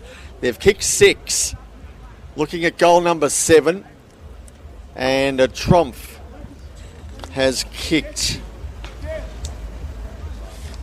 how many? 0. 0 today. Looking at his first of the afternoon. Goes across the face minus score. Taking Blacks on to 6-8-44. St Bernard's 10-4-64. Margin 20 points. 18 and a half gone for the Clyde Hotel in this third quarter. So here's Hughes from fullback. Looking into the sun. And he's just going to go short. Burquest provided the lead and takes a good mark over his head. Now he's looking for another option. Left foot kick up towards the wing. Philip McNichol was floating across from the side. Liberatore just ran past the footy. Darkus was there to mop up for the Blacks. Stevenson looking into the middle of the ground. A one-on-one contest. Good to tackle there from Schumann to affect things in the middle of the ground. Ball spills past Gray. McNichol just tapped it forward and then caught his opponent high and gave him one as well. And Driscoll will pick himself up off the ground. And emotions running high at the moment. Anyway, the ball goes inside the forward 50. Caven's down there for St Bernard's. He goes by hand towards it. Hughes it was. Free kick for another high tackle. And it's going to go the way of Gwynn, who looks towards the other side. Agresta now takes the mark as McNichol comes off the ground. And now this ball towards the outer side. And Hughes goes short to Schumann to restart the attack, Paddy. I feel like Ferg McNichol's a man with a long memory, so I think he might have something for Henry Robertson when he comes back on the field. Bit of spice in this one. St Bernard's towards half forward. Clark had front spot. It came the way of Huggard, who tries to burn away. He was tackled. He's gone. They'll take the advantage, though, the Blacks. It got to Oliver on the wing, on the right peg. St Clair's got a paddock. Barati will be too slow to close him down. There's no one ahead of him, though. Overman filling the space. St Clair just might back himself. Runs to 40 metres and just got it. Looked like he missed to the right-hand side. But St Clair's done enough. He's got 2. And the Blacks get it back to 14 points. They just won't go away. 7-8-50. St Bernard's 10-4-64. Approaching 21 minutes gone in the third term for the Clyde Hotel. He's been important for them today. And great awareness. There were players streaming back. It was Maxi Gray trying to get back there, but great awareness from him. He realised that there was no one sort of within 10 metres of him, and he just strolled merrily into goal, backed his skills there, his foot skills, and superb on that occasion. Yep, certainly continuing on his good form from that second quarter that he put in here today. Out of the middle, here's Set, gives it to Gwynn. For St Bernard's, goes down to Tommy Sullivan and Darkus in front of him. Tommy roved it okay. Broke a Darkus tackle. Left foot kick in towards the pocket over Robertson's head. Kalako roved it okay. Handball over the top here and Conlon kicks the goal. So a quick reply here to the Snowdogs. They kick their 11th.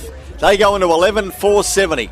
20 points up on University Black, 7-8-50 for the Clyde Hotel, 21 and a half gone in this third quarter. Tell you what, Tommy Sullivan in the number 8 jumper might be putting in a case for a pair of skins today. He's been super. We'll be awarding a pair of skins to the best player of the day. In the number 8 jumper so far, it's been Tommy Sullivan. He's been superb across half forward. This is an issue for the Blacks. They're just closing in enough. They're keeping it within 3 straight kicks. But every time they look like they want to make a run, it's St Bernard's with the response, Joshy. So back in the middle from the restart. Suro knocks it down. And now coming through Haggard. And Schumann gets a quick kick out of the congestion. Gray went back with a flight. It's just been tossed up there. Said somehow got the hand pass away. Off towards Gwyn. Inside 50. The hand pass comes inboard towards Suro. He gets it on the boot. Floating kick down towards full forward. Fisted away there by Athill.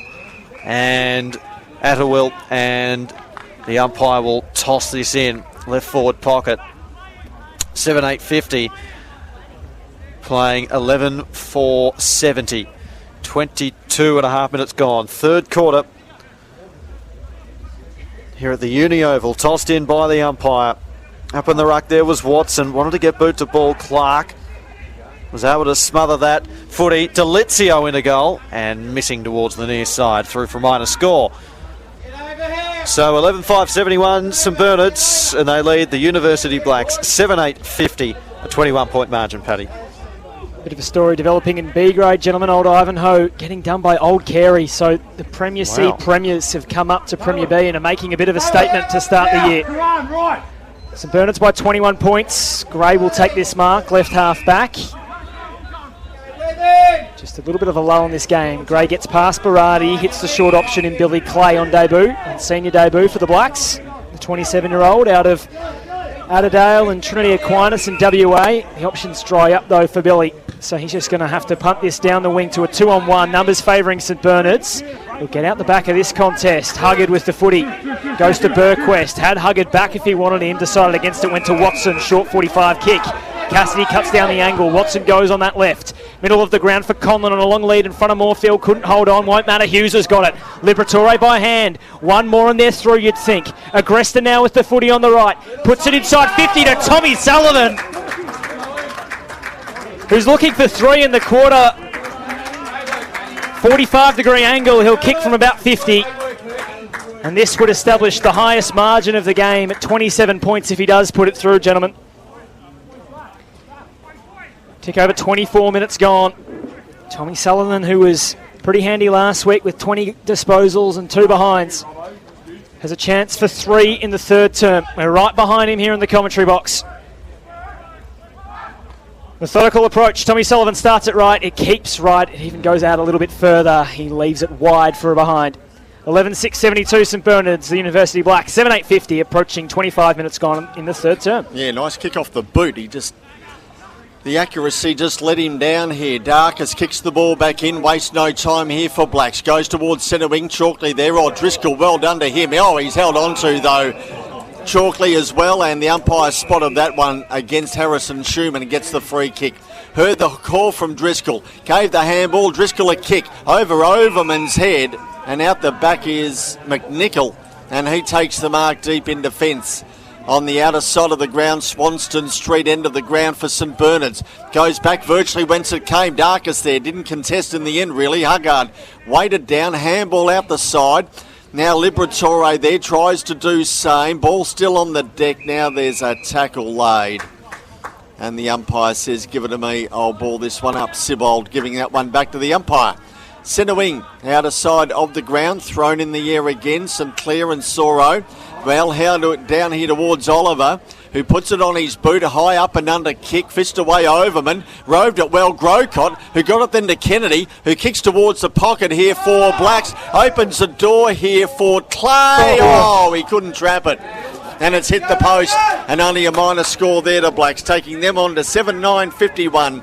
Bernard's 11-6-72, 26 gone in the third quarter for the Clyde Hotel. Hughes to McNichol and back to Hughes. Goes by foot into the middle of the ground, and taking the mark here is Gwynn. He looks to Holland, who takes the mark and chips it wide to Suro, who can go even wider to Watson now, who takes the mark and then just pumps it long. Inside 50. Roved well there by Liberatore. Gets it on the boot. Out of bounds on the full, though. He was pushed as he kicked and won't register a score. Probably the wrong option there from Liberatore. Had Delizio at the top of the square, screaming for it. Just got a little bit hungry. So Atterwill now to take the kick.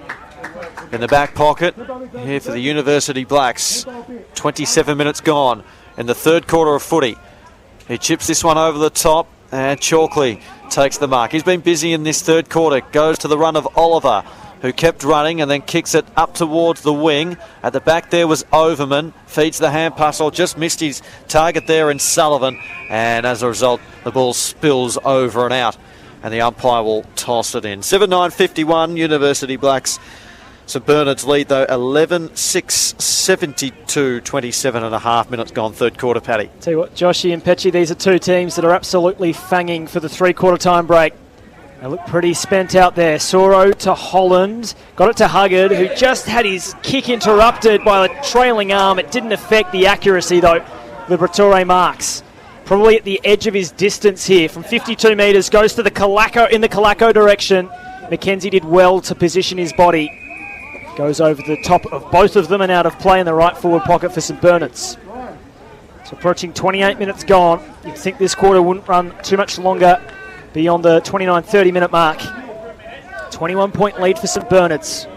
Can the Blacks make some late inroads, put some pressure on the Snowdogs as we turn for home? Deep inside 50 for St Bernard's, though. Handball in the direction of Delizio. He turns onto the right. The tackle from Chalkley was good.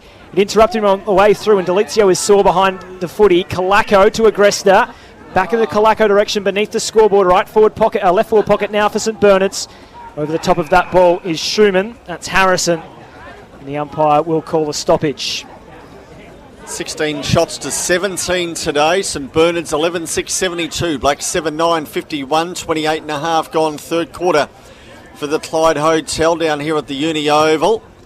Blacks looking at going forward. That kick out of bounds on the full, resultant free kick to go to Bernies, and Overman will take it out there for them nearing the end of this third quarter. Been a good one. Been a good contest, especially after quarter time by these two clubs. While this ball is out of bounds, Petchy, we might get down to Raj Johnston on the boundary.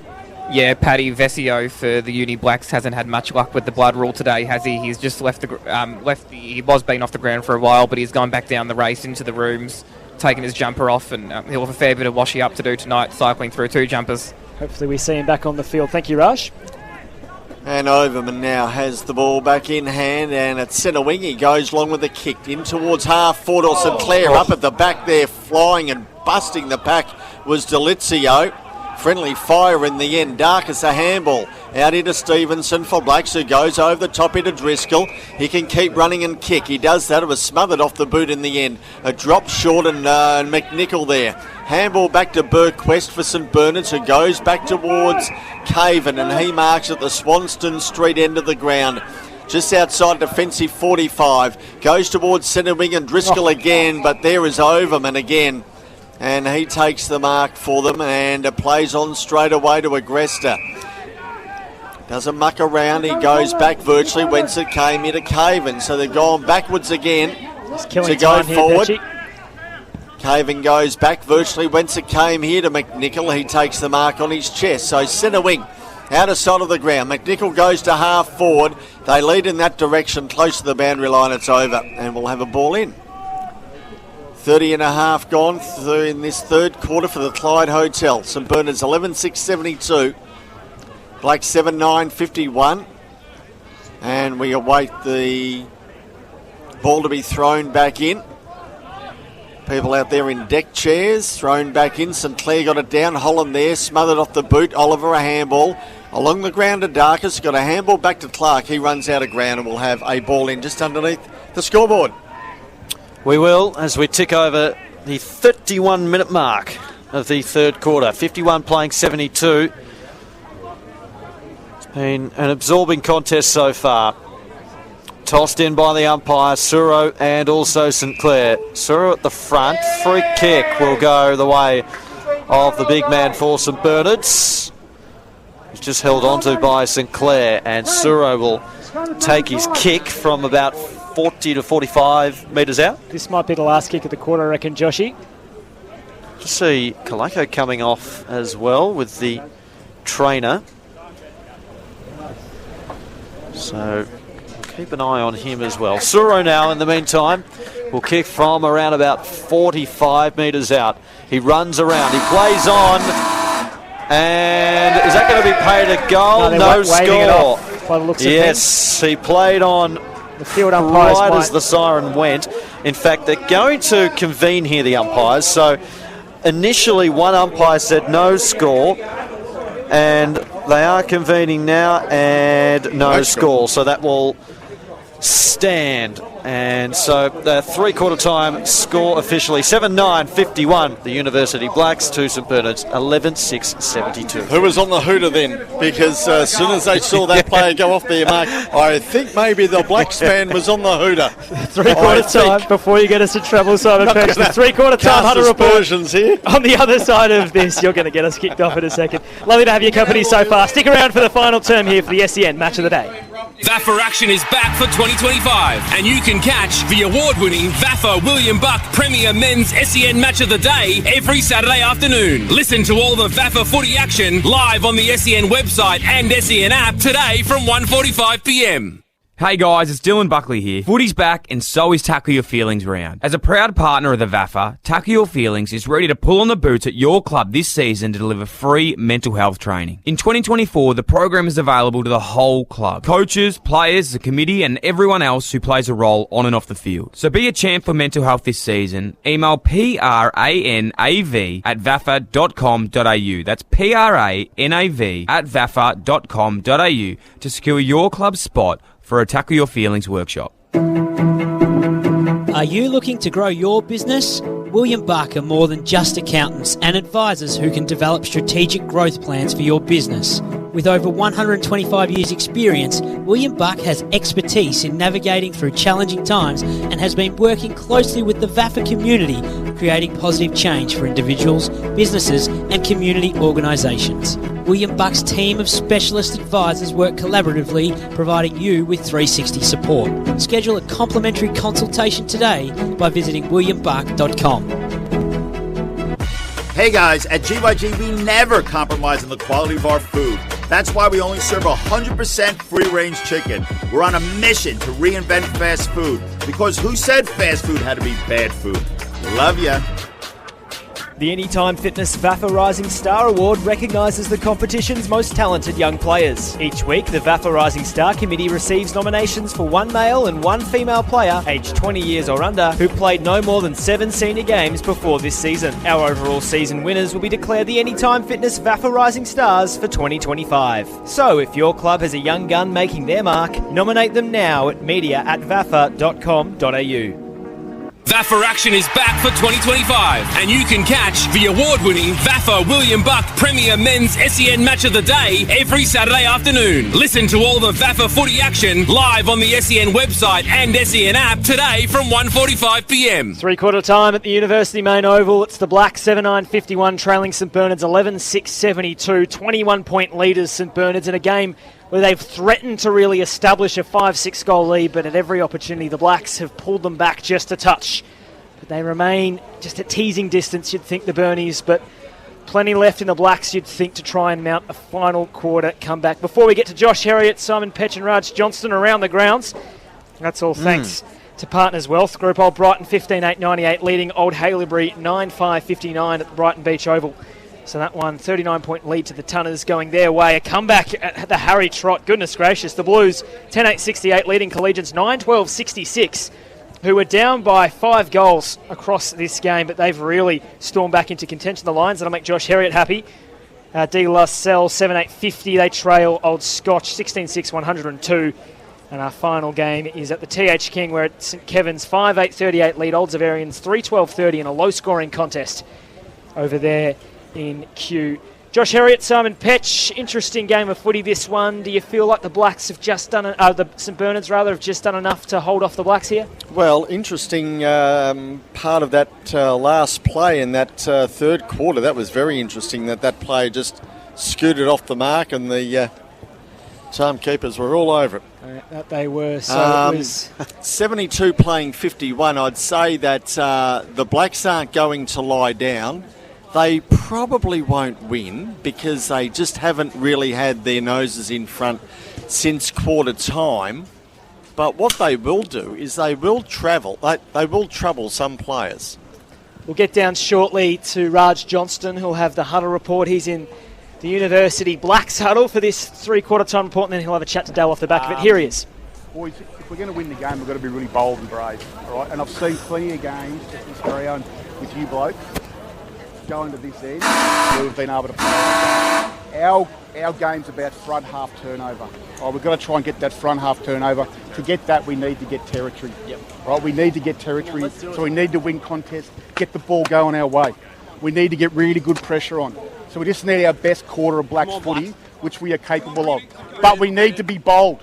So we need to be bold in defence, coming forward, getting frontal pressure on, sticking tackles. We get that game going, then we get our front half turnovers. We get our game. We get the game on our terms. The way we play it well, the way we score is to turn the opposition over and get fast breaks. All right. 22 TCs, all right?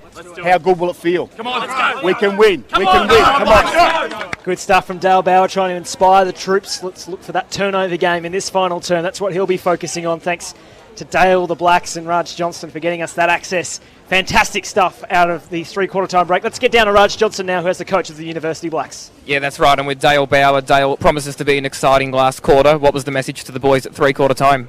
Oh, well, just that we haven't really got our game on the game the way we want it, and our game is to try and get the ball forward and try and turn the ball over in our front half. All the best, thank you. Thank you, Dale. We'll expect to see, I think, that they'll be preying on St Bernards. We've seen Josh and Simon that they want to get the ball into the corridor as quick as possible, the Blacks, and I think with tired legs and players cramping noticeably at three-quarter time, that's where they'll be aiming again for this final term. Quick ball movement to try and beat St Bernards out the back.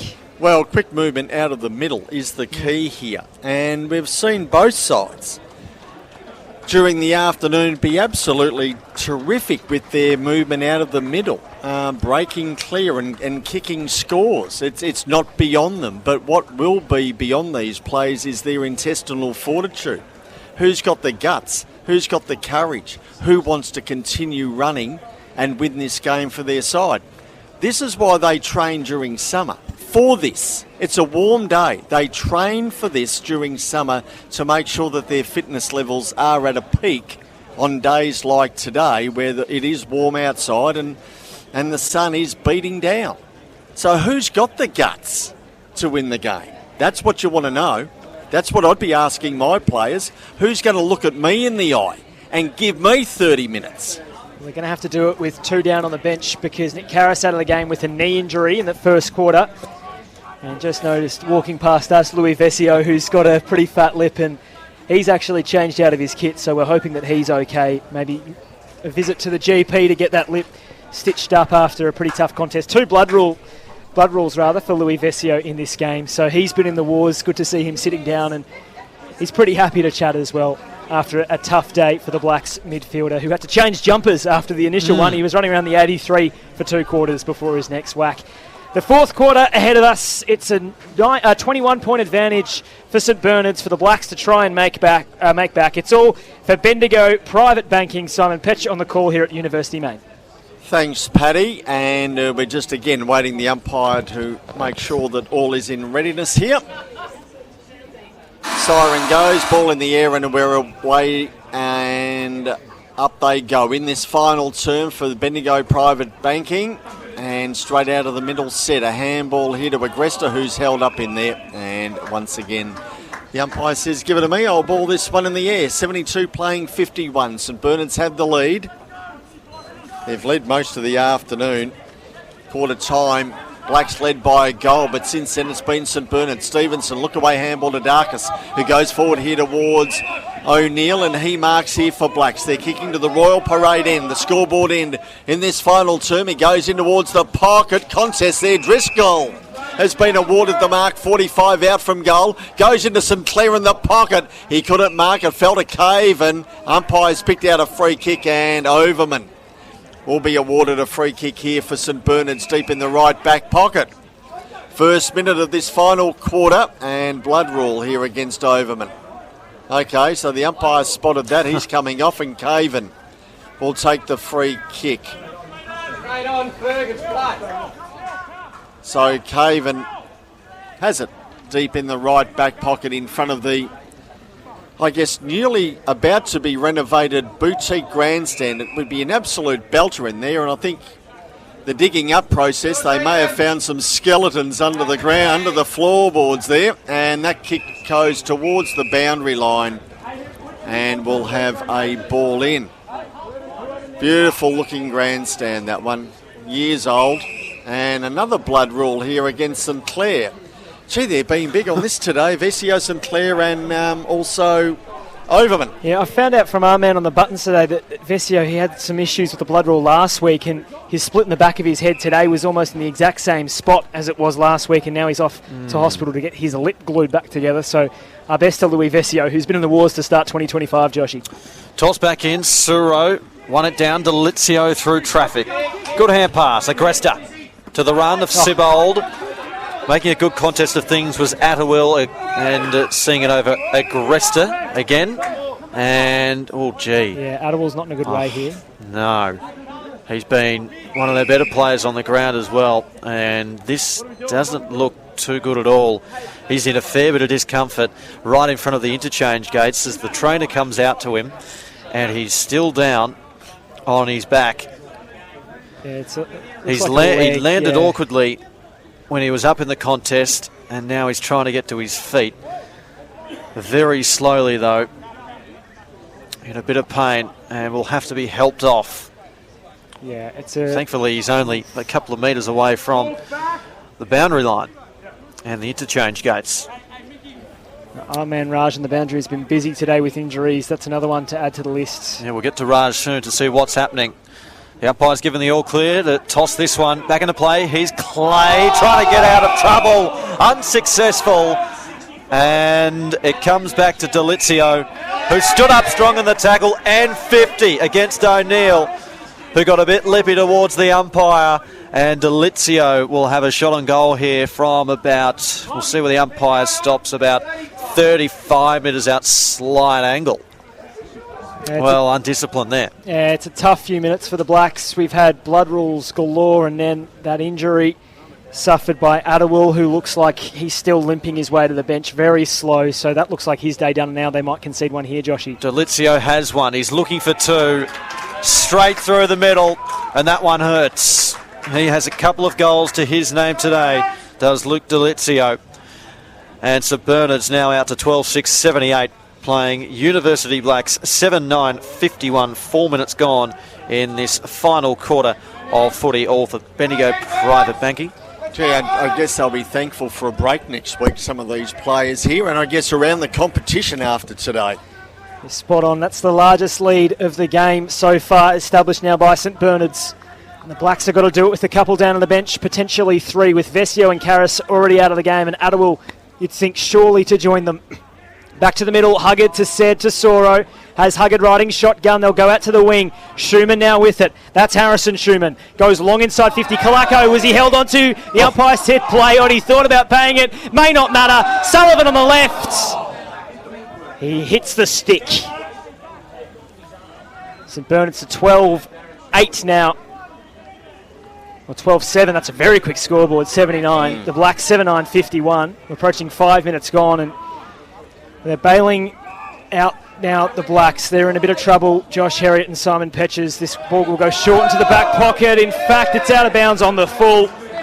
Marcus Holland will have a crack at it, or is it been reset? No, it is out of bounds on the full. So Marcus Holland will get a shot at his second from 45 metres out, the intersection of the 50-metre arc in the boundary line. Holland steps about, two-step drop punt, just sits it high into the sky. It won't go the distance, it'll fall short. Kalako! Just pulled it out. A pack of 4 or 5, and the strongest man amongst them pulls it down. He'll have a shot. Tight angle, but 5 metres out, Josh and Simon. Yes, well, not too far to score at all here. As I've said before in this competition, we have seen some into goal, or you think they're going to kick him and they don't. But gee whiz, he's been on target all day today. Well, not on that occasion. Stepped around to the left and fanned it out to the far side, Petchy. So there you go. It can happen. You can lay in the bed that you've just made yourself, Simon Petch. It can happen. It can happen. You can see this all the time. 12-8-80 St Bernard, 7-9-51 the University Blacks. Okay, well, he left the door open for the Snowdogs, has he? Here's the contest, and Caven fisting it over the line out of play at half back for University Blacks, and will have a ball in. 6.5 gone final term for Bendigo Private Banking. 12-8-80 St Bernard's. I think that was their winning score last week down here. 7-9-51 Blacks. And this time, on this occasion, they're 29 points in front. Here's Soro out of the ruck contest. Grabs it, goes towards Watson at full forward, being held onto. Nearly brought it down. Sullivan around the body. Tommy goes towards the pocket. Sibbald's taken the mark on his chest. So it's all St Bernard's at the moment. They just can't convert. Yeah, it feels like the Blacks are going to have to really change gears to get themselves back into this contest. They've got a few on the bench, of course, that, Adderwell, we still don't know about. It looks like he's getting his ankle strapped up, but they're going to have to change something pretty quickly in the next 5 minutes.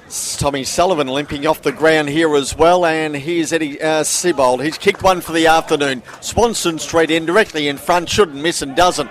Puts it on its way, and that's their 13th goal of the afternoon. St Bernard's going to 13-8-86, leading University Blacks 7-9-51 for Bendigo Private Banking. 7.5 played in this final term, and Sibbald has kicked his second goal of the afternoon.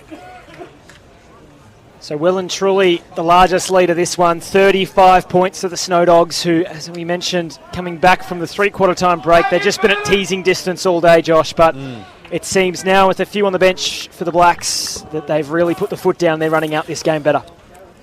Yeah, they've opened up the game here and will be looking to put it away as well.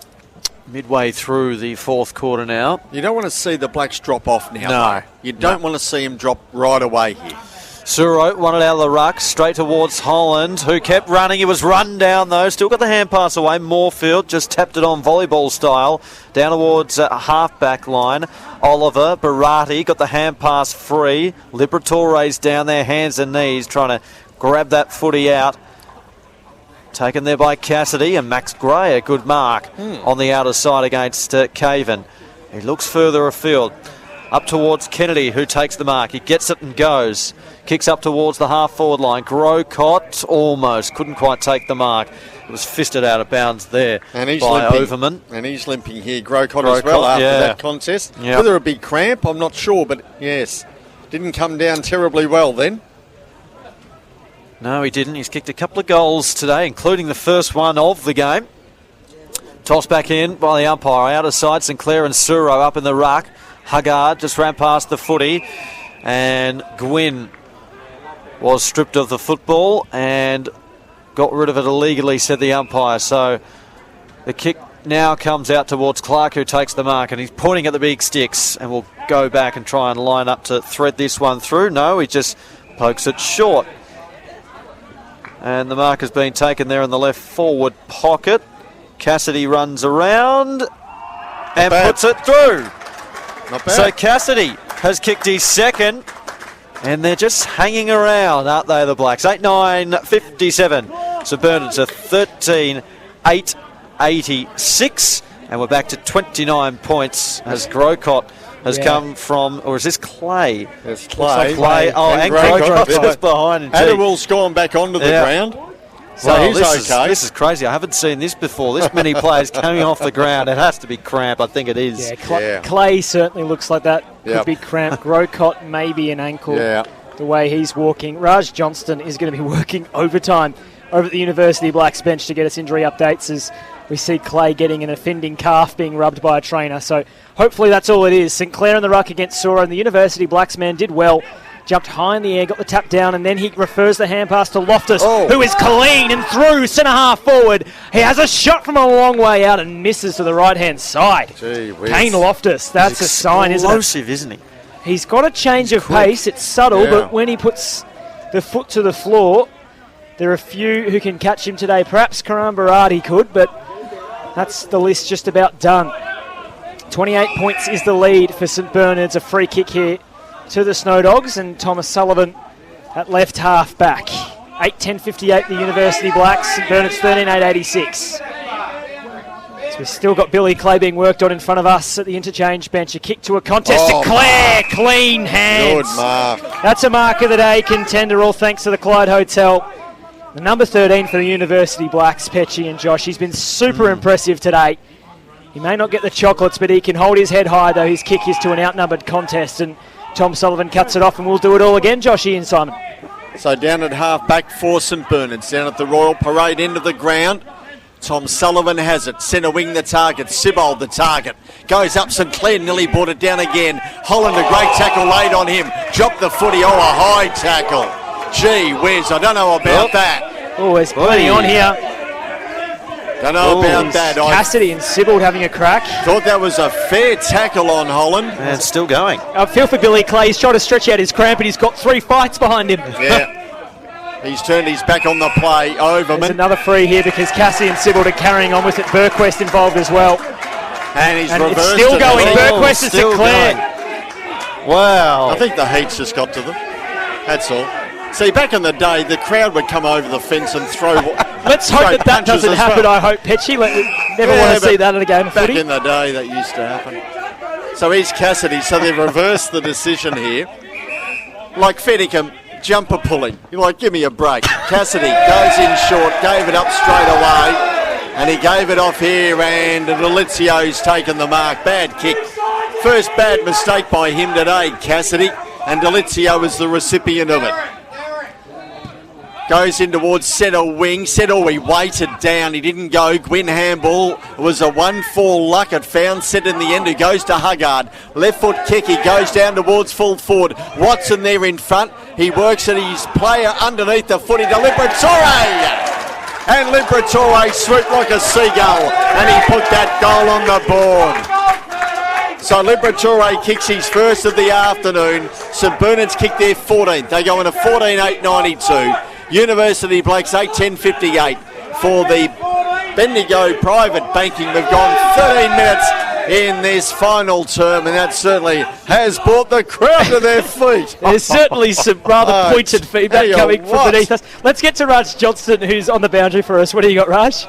Yeah, Paddy, it's been a tough day for the Uni Blacks, decimated by injury, but from what I can gather, both Matthew Grocott and Billy Clay are just dealing with some bad cramping. They need every man available with their limited bench at this point. Thank you, Raj. Tell you what's not been injured at all is the vocal cords of some of the Snowdog supporters today, Joshy. Goodness gracious. Not at all. Here's Agresta in the middle of the ground, drives this one up towards the Watson direction. He crashed the pack. McKenzie stood strong, though. Attawell now had a bit of time to steady and find Stevenson out wide, who can get it and go.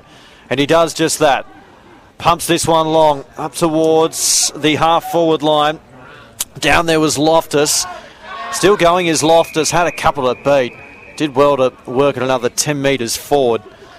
But he ran out of room, and the umpire will toss this in front of the scoreboard. Partners Wealth Group around the grounds. University Blues by 8 points over Collegians. That's a close one. St Kevin's leading by 2 at the TH King over the Old Zavarians. Oh, 2 points. So we'll keep an eye on those games as we close in on full time on round 2 here at the VAFA. Free kick will go the way here of St Bernard's. Suro in the ruck contest was just held on to, and so he'll get the free kick And he just drives it long, kept it pretty low. Awkward one there.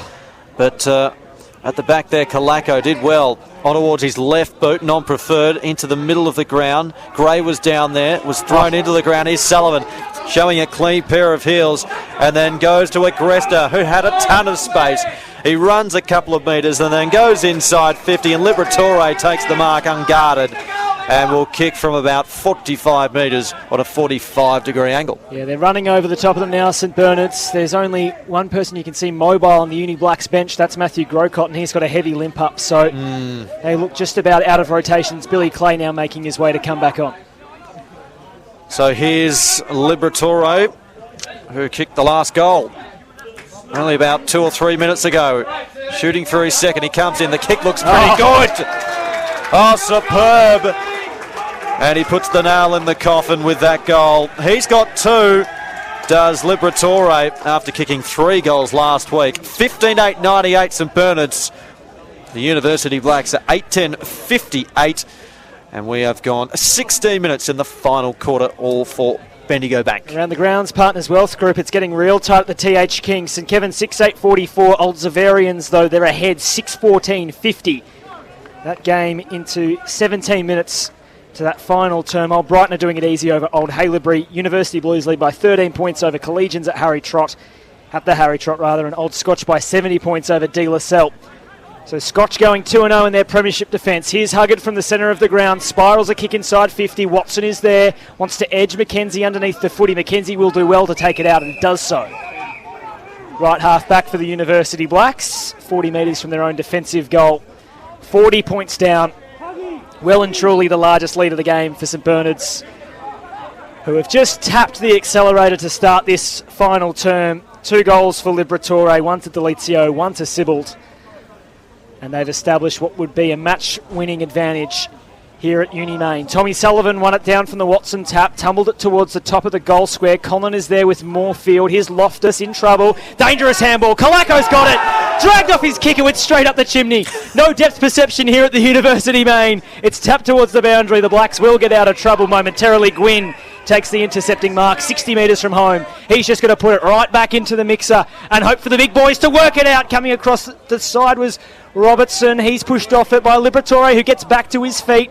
Tackled off his handball. McKenzie now for the Blacks to Stevenson to Darkus. They'll get out the University Blacks along this broadcast wing. Oh, bad kick because he spotted Ethan Schumann straight up and gave it straight to him. He goes to Berardi on the outer side of the ground. Now he's in the middle. He handballs back here to Harrison Schumann, who goes towards half forward. No mark taken by the Burnies. Chalkley takes the mark in the last line of defence. Outer side of the ground, he goes towards half back. Atwill over there takes the mark and plays on straight away. Goes in shorter here to Driscoll, and he marks for Blacks. Heard the call from Chalkley. Gave the handball. Chalkley telegraphed it back here to Driscoll, who had it smothered off the boot by Harrison Schumann. Ball on the deck and said bent down, picked it up. Handball foul Loftus, then Huggard, then Gwynn. A handball hit to Watson. Nearly opened the door for him. He had to try and get rid of it. He was tackled. He lost it, and Loftus ends up with it for Blacks. Goes towards centre wing, outer side of the ground. And Driscoll over there takes the mark for them. He goes into the middle, back towards Atwill, and he takes the mark for them. He goes back down towards half forward, and O'Neill screaming for it. Loftus in the middle of the ground. O'Neill didn't hear nor see. He goes towards full forward and St Clair, but Caven takes the mark in the last line of defence here for the Snowdogs. 15-8-98 St Bernard's, 8-10-58 Blacks. 18 or 19 minutes gone in this final term. He goes across here to Overman, and he marks in front of the small, about to be re-renovated scoreboard, and a terrific wobbly kick off the side of the boot, really. Goes out of play, out of bounds on the full resultant free kick to go to Robertson here for Blacks. Yes, Robertson about 80 metres out from goal here for the Blacks. Returns with not a great kick. St Clair was creative, but not effective. Schumann, last line of defence, takes the mark. Looks out wide of Berardi. Berardi plays on straight away and kicks down towards the wing. Conlon able to take the mark. Has it been paid? Yes, he'll come back onto his mark. Goes by hand of Berardi, who kept running, takes a bounce. through the centre of the ground. Looks wide to Agresta. Just overcooked the kick, though. Spills out the back. Holland was there for support, though. Able to pick it up against Max Gray. Watson back out to Agresta. Left foot kick off the side of his boot is a shocker out of bounds on the full. I reckon they might be knackered, Josh. I think stuffed would be the word. Stuffed, I think. McKenzie back to Gray. So he's at right half back between wing and half forward. Across into time on now in the final term. 40-point lead for St Bernard's, 15-8-98. The Blacks 8-10-58 as Fergus McNichol coming off the ground looking absolutely spent, the big fella. And I tell you what, he's not pulling his socks up because he hasn't got any on. They're anklets. Yeah, he can hear me as well, our man Fergus, who's a great friend of what we do at VAFA Media. That's unbelievable. At left half back, Don't they make them anymore? Hughes to Schumann. That's Harrison Schumann to Nick Conlon. I can't believe this. Far wing now. Stay with me, Petchy. We've got 10 minutes left, old son. The University Blacks left half back retain possession, or regain possession, I should say. Zach Darkus towards Oliver. He was bumped off the footy. Berardi makes the interception. And he's got mates around the footy. This kick inside to the skipper, Hughes. He's had a stack of it today, Mitch Hughes. He's been so measured off half back, such a leader for this footy club. Today is 121st senior game for St Bernard's. He's going to spread it really wide. City wing side still. And the Snowdogs just taking the sting out of this game, which threatened to get quite fiery, you'd have to say, 6 or 7 minutes ago when there were 13 fights going on while poor old Billy Clay was trying to stretch out his cramp. Soro's got it now. Won the free kick at right half forward. Agresta at centre half forward. He's got a stack of space to make good of. And make good he did. He found Liberatore with a 15-metre pass. He'll go back for an opportunity to kick his third of the quarter. So Ollie Liberatore, who's been bubbly all day, he's in fact kicked 2 goals in a row. So this would be 3 on the bounce to match 3 last week. Of course, the son of Tony, brother of Tom, 24-year-old out of the Calder Cannons, went to school at St Bernard's. Pretty much directly in front. 40-metre kick for Ollie Liberatore. 3 in the quarter, 3 in a row. The number 16 for the Snowdogs gets them past the ton. 16-8, 104. 8-10-58, the Blacks. The last time St Bernard's won both away games at the Uni Main was 2015. What did they do that year? Petchy and Josh, they won the A-grade premiership. Maybe there's some omens there for the Snowdogs faithful. Oh, good on you, Scatters. What do you reckon about that info, hey? I'm getting some serious looks now from the fraternity. Yeah. What do you say? Keep a lid on it? Yeah, round two. No, long way to go for you, Scatters. Don't worry about that. Long way to go. Of course you do. He's set out of the middle. He found Holland, who goes and finds Clark. Look away, handball to Oliver. Black's on the move, go toward half forward. And the mark taken here by Tromp, who goes back to Clark, and he marks in front of the small scoreboard. I know you don't do much during the week, Paddy. I know you don't do a great deal, but I've got homework for you. It's about these socks, mate. I want to find out, why aren't they wearing socks that are proper socks that you pull up instead of these anklet bloody things that they've all got on here today? What's going on? Open up the talkback lines. Petchy wants a word. 3AW, SEN, Mark Fine, where are you? Tell me why, as Clark kicks the goal. That's a good kick. To the Royal Parade end of the ground.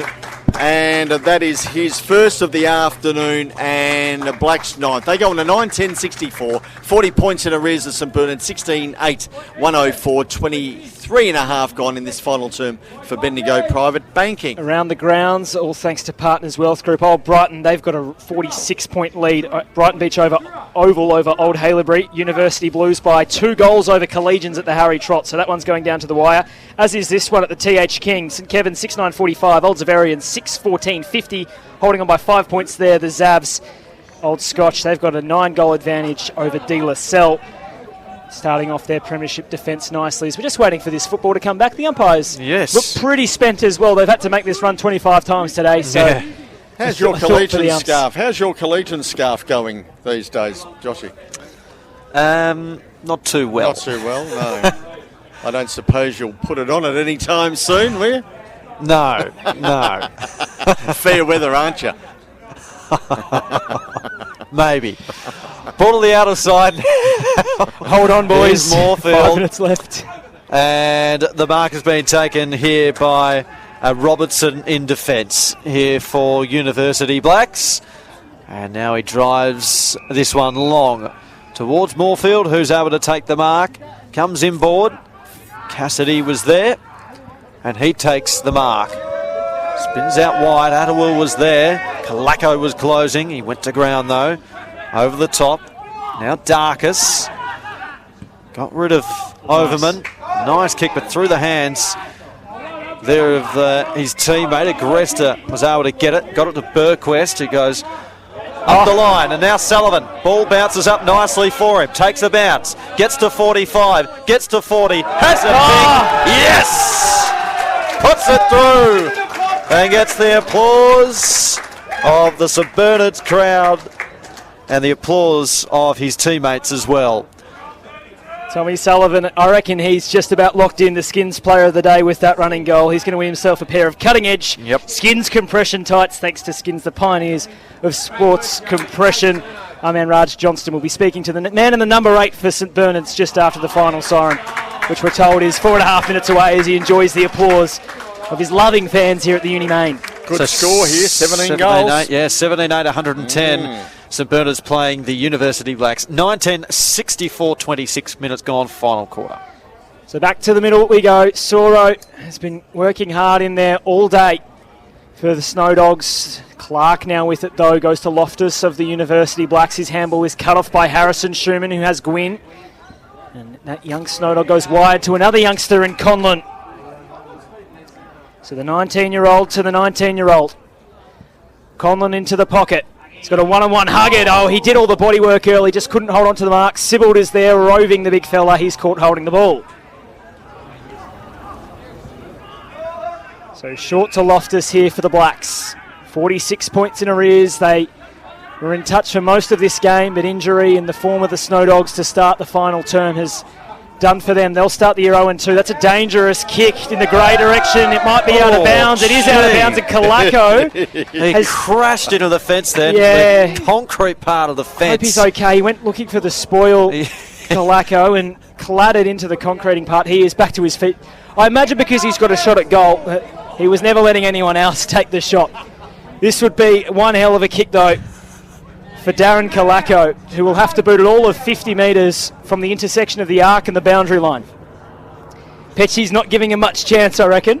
They're going to have to move all the padding so he can have a proper run at it. The tarp. Yeah. Kalako, 3-step approach, stops, props, and goes backwards to Barati.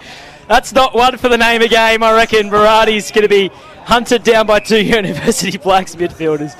Ball up 55 metres from goal. These players are stuffed. They want the final siren. It's the Snowdogs by 46 points. Yes, that was a spent kick, that's for sure. Didn't even travel 15. Kalako gets it again, though. He goes to full forward, but chopping it off Mackenzie here for the Blacks. As we said at three-quarter time, they're not going to win today, but they're going to trouble some teams, that's for sure, during the year. Uni Blacks on their performance here today. Chalkley goes out wide with a kick. Out there towards Oliver. Sits okay for him. Back handball towards Schumann. Missed him. Found Chalkley though. He goes towards the boundary line.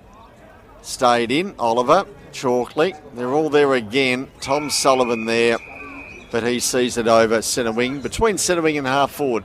For Blacks, and we'll have a ball in 28 and a half gone in this final quarter. 17-8, 110 St Bernard's. 9-10-64 University Blacks. So another big score down here for St Bernard's. 12 last week, 17 again here today. That's 29 goals in 2 games here at the Uni Oval. And you would say that that would win your games every day of the week. 29 goals in 2 games. So they've had a good couple of weeks here. Here's Soro.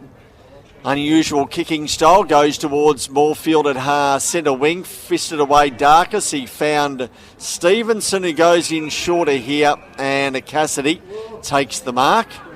Goes short to O'Neill, goes back to go forward. Blacks, front of the pack was St Clair, couldn't mark, fell to Overton, and he gave it off to Caven close to the boundary line. Who kicks out wide, and that's Offhands out of play. Around the ground, St Kevin's by 2 points, 30 minutes gone there at the TH King. They're ahead of the Old Zavarians, the other close one, the Uni Blues. They lead by 5 points over Collegians. I've got 37 minutes elapsed in the fourth quarter there. So 37? That's a long quarter, or someone's forgot to press the stop button on Play HQ. Wow. But the Blues by 5 points. Can happen. We've seen 40-minute quarters in this comp before. That we have. We've had a couple of long quarters. Yeah, over the time. This final quarter, almost ticking over 30 minutes gone now. The kick goes forward. Inside the attack here for the University Blacks, and the tackle there from Driscoll on Sullivan holds him up, and the umpire will call for it. Looking forward to hearing from Tommy Sullivan, wearing the number 8 after the game. Raj Johnston will be speaking to him. Clearing kick by the Burnies out of defence towards the outer side. Ball pitches on its point, and it rolls out of bounds. Positive for the Uni Blacks, sorry Joshy. I think Heriot Raj down back has been superb. But went over on that ankle, looked like his day was done, responded really well. I thought he was excellent, especially in that first half, and they found someone in Kane Loftus. He is a real talent through the midfield, tall and quick, and he's got gears. So plenty to like, I think, about the Blacks this year, Josh. Absolutely.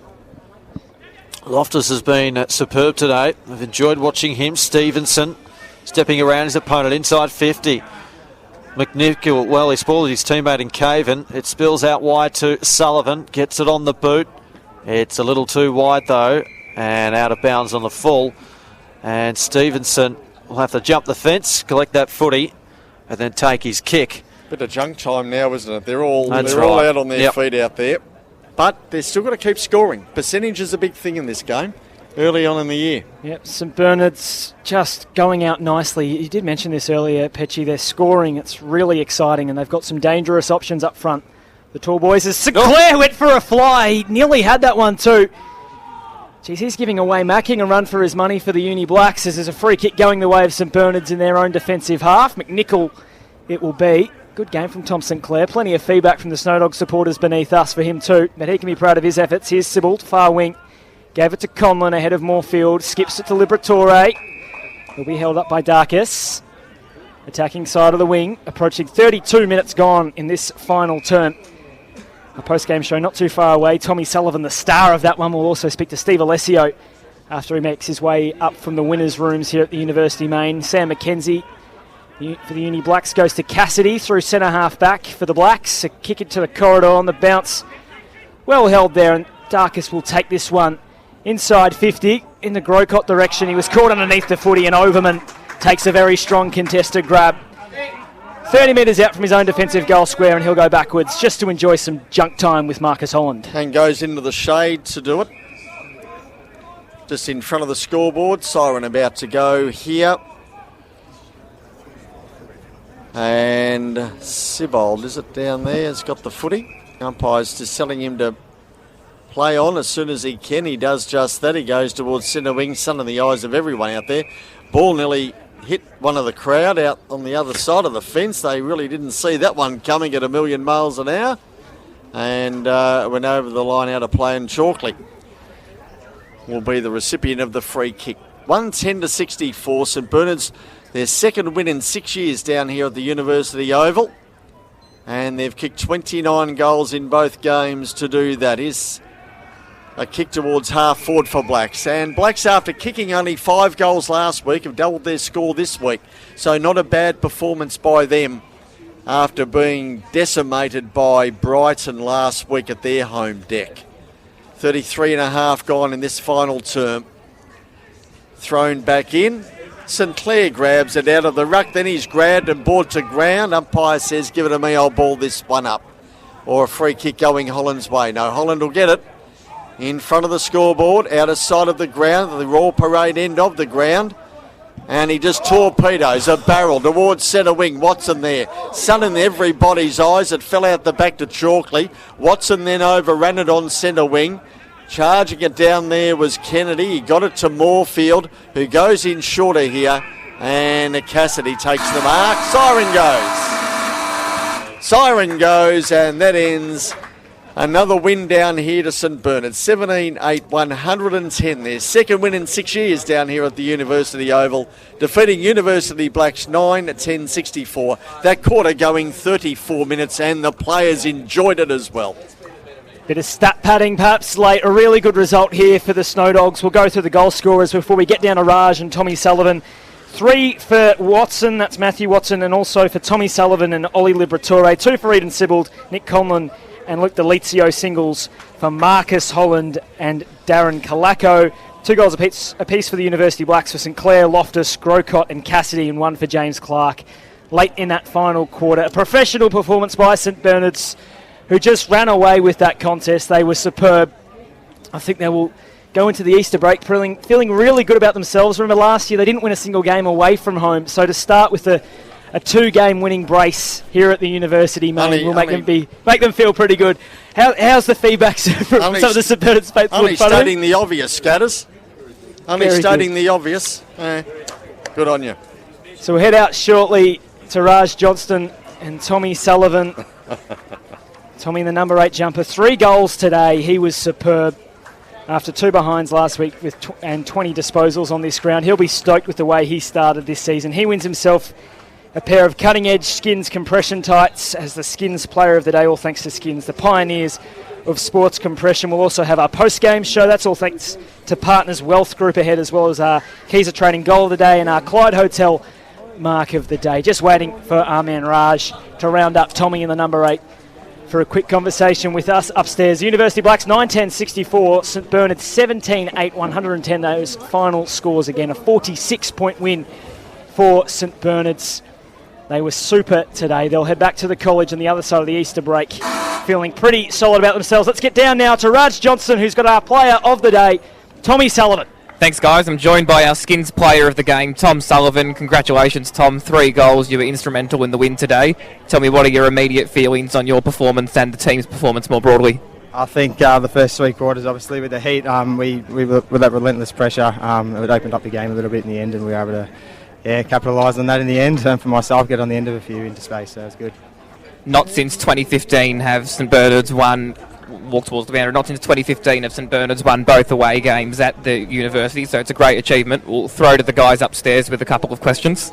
Tommy, mate, you were Paddy Grindlay here for VAFA Media on the SEN match of the day. You were super today, mate. Your half-forward line looks so dangerous. You've added some big bodies up front in the forward line.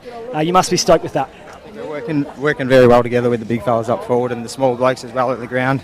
So we're finding some good young fellas as well coming through. Sorry, mate, the headphones dropped off there. Good young fellas coming through. We're looking good. Hopefully, first 2 rounds have a bye, and then back into it.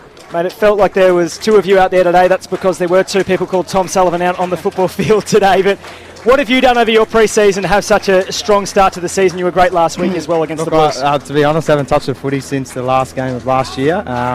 And the first time I touched footy was last weekend. So just a bit of running and my own gym stuff. So hopefully, finding a bit of form on the back end of touching the ball for a couple of weeks in a row. 2 wins to start the season, as Raj said, Tommy, and obviously an up and down season last year, but you look as a team much better placed in Premier football this year. I think after the young blokes coming through, I think our average age is like 24 at the moment. I think I've added to that with Watto up forward as well, so we're finding a good mix and a good balance of the age there this year. So hopefully, in for a strong season after the back-to-back wins. Tommy, we'll let you go. Go sing the song, mate. Congratulations on the win. That's Tommy Sullivan, who wins Skins Player of the Day and gets himself a pair of cutting-edge Skins compression tights. All thanks to Skins, the pioneers of sports compression. For his trouble, 3 goals today, along with Ollie Liberatore and Matthew Watson. 17-8, 110 St Bernard's, 9-10-64 the University Blacks. We might get Raj to follow St Bernard's into the room so we can hear their song in just a few short moments' time. A terrific start to their season, and great to see someone like Tommy Sullivan, who wasn't a strongly featured player last year. He was a little bit quieter, you'd think, across the half-forward line. Start the year so well. Well, as he said, he's obviously a born natural. Yeah. Hasn't touched a footy since last year. Just done a bit of running to get his fitness up and about. So obviously just a naturally gifted footballer. They're not bad to have in your side, that's for sure. We'll follow St Bernard's into their rooms as they sing the song after 2 wins in 2 weeks at the Uni Main.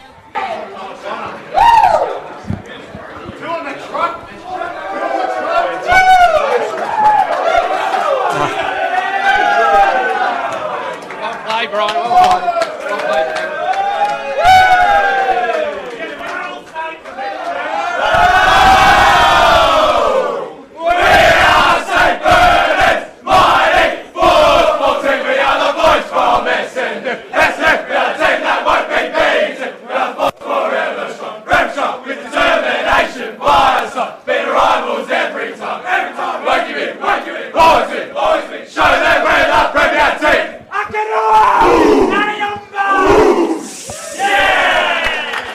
Great stuff. Thanks to St Bernard's for the access, and Raj Johnston for getting what sounded like he was in the middle of that song downstairs.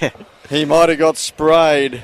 The thing is, with these songs that we're hearing, last week was Scotch, this week St Bernard's, they're their own school songs or whatever song. You don't hear these a lot at all. They're good to listen to as they belt it out in the room after the game. They are at Uni Main. The Blacks 1964 defeated by St Bernard's 11-8, 110. Time to go around the grounds for Partners Wealth Group, one of Australia's leading providers of financial planning and wealth services for individuals, families, business owners and professionals.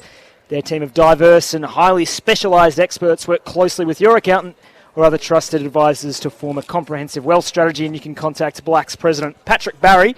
Not right now, he's on vacation, for more information on what Partners Wealth can do for you. Righto. Old Brighton and Old Haileybury, let's start there, gentlemen. It's the Tunners, 1913, 127, defeating Old Haileybury 12-880, so a 47-point win for last year's minor premiers, who are just easing into this season super nicely. They go to the break 2-0 with two very handy wins, Petchy. They'll be disappointed, Old Haileybury, about that. I reckon they would have given themselves an absolute shot at that down there at Brighton today.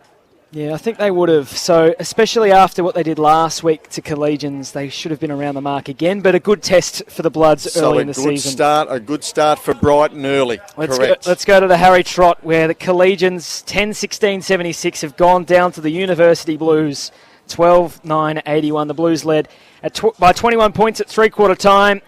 That lead was spent pretty quickly into that final term, but the Collegians couldn't quite get it done. So it's the Blues who go 1-1 to start their block, and Collegians zipping to Petchy. So they scored, I think, that same score last week here, 12-9-81 to beat St Bernard's Uni Blues. So 24 goals to start the year. That's not bad by them. And obviously, Collegians just maybe not up to the pace at the moment. Over to Waverley Oval in East Malvern, and it's De La Salle 12-82 going down to Old Scotch 19-7, 121. High-scoring Scotchies, they win by 39 points.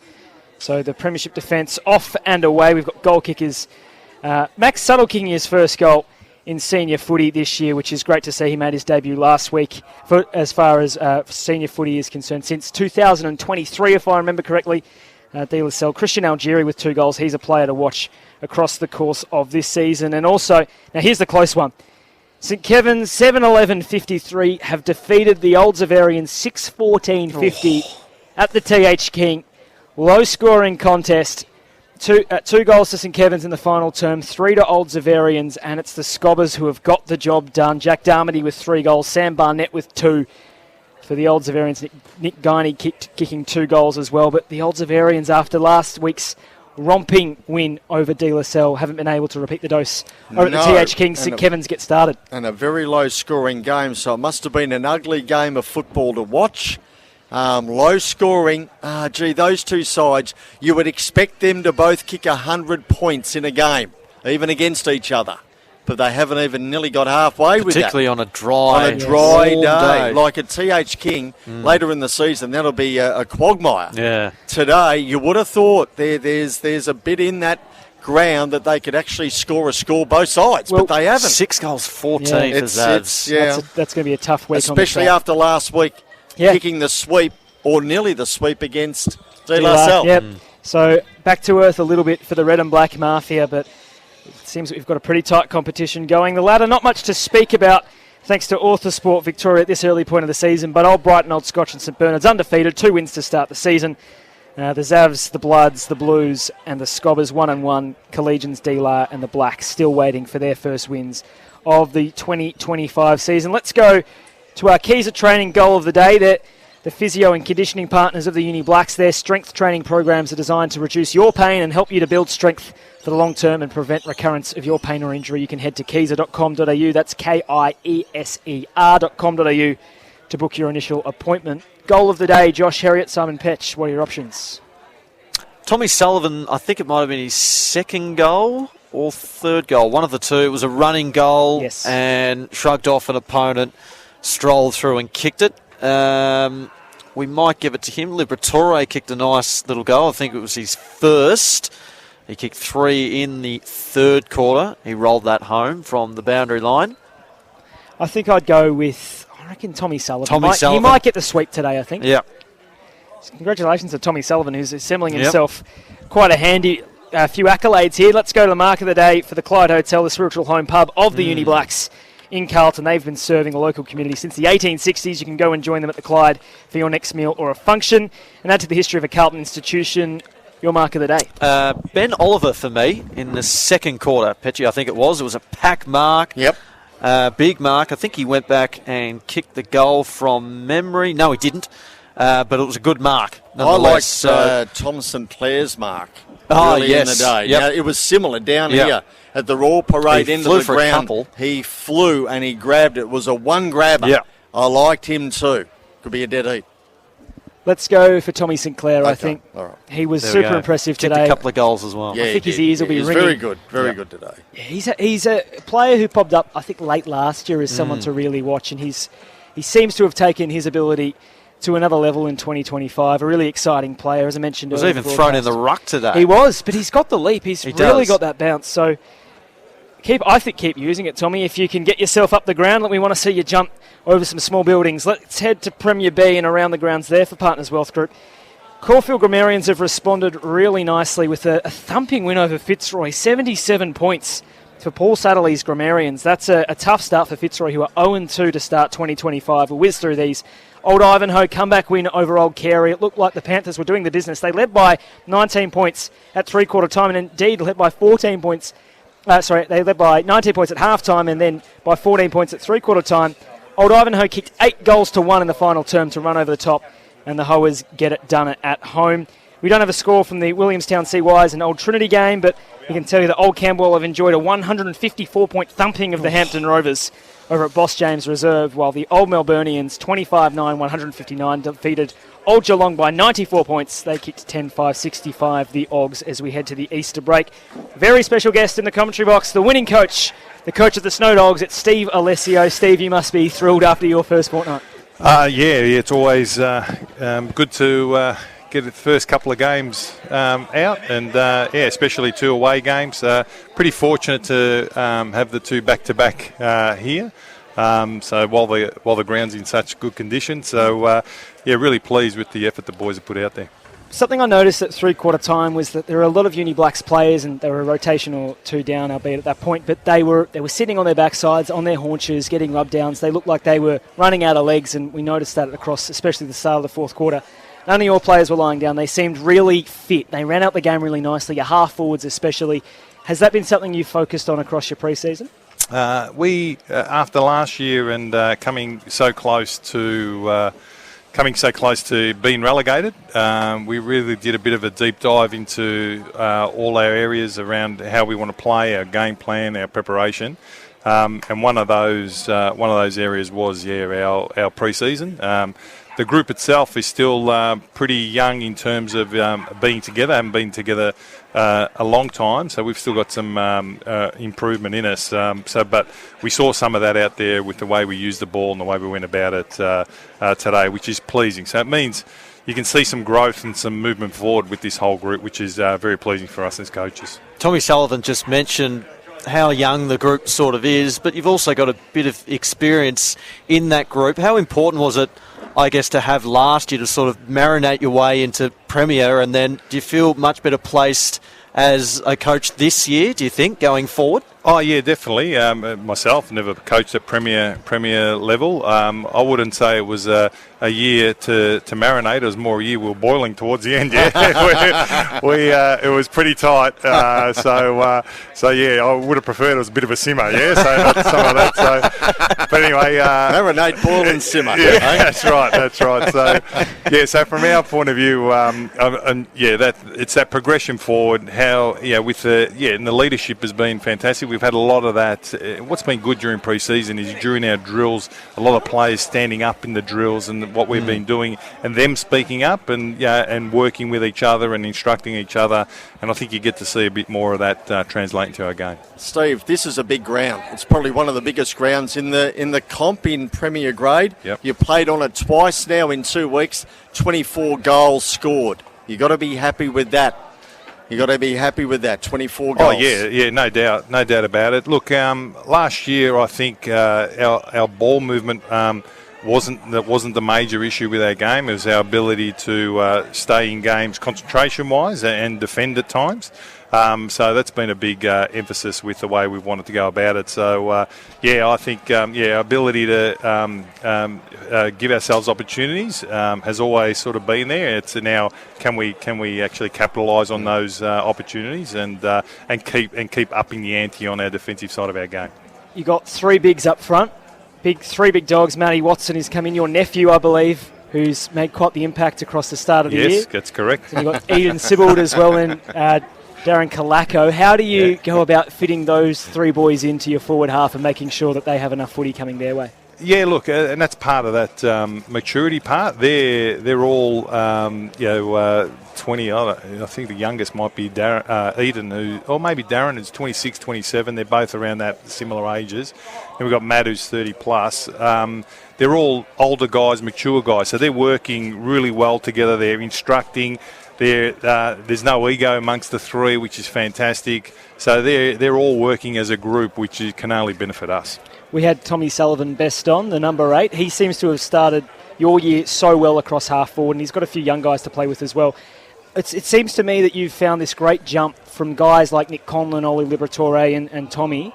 Have you adjusted your game style over the pre-season to try and include those high half forwards a bit more? Not necessarily an adjustment. It's just keep doubling down on the way we want to play, what our game plan is, and making sure that each player in the team knows their role. And we try to keep it as simple as possible.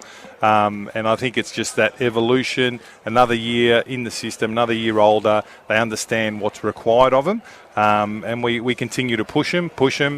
So I think as they get a little one year older physically, they can adjust to the game. Premier footy is good footy, and it's a hard footy at times. So it's great to see them rise to that level, especially a young one, Dylan Gwynn, who's come up from the 19, so hasn't shirked an issue, a ball, one-on-one ball so far, and he just loves putting his head over it, and that's why he's getting games. 2 wins to start the season, but it goes up a notch next week when you take on Old Brighton, who have started off superbly as well with some big scores. Yeah, 100%. They're a quality team. We both times had an early arm wrestle with them, and they had plenty of class for us last year. So we're going to have to go to work and see what they've been doing well, and see what we can do with them when we meet them in the next round. This is the post-game show, all thanks to Partners Wealth Group. We're here with the coach of St Bernard's, Steve Alessio, fresh off a 2-0 start. Are you happy now that you get to go home? You've been camping out at Uni Main for the last 2 weeks. Yeah. Mate, I feel smarter. I'm out of here, so it's fantastic, mate. Melbourne Uni. Just used to be hanging around the TAFE and all that, but now it's up and about.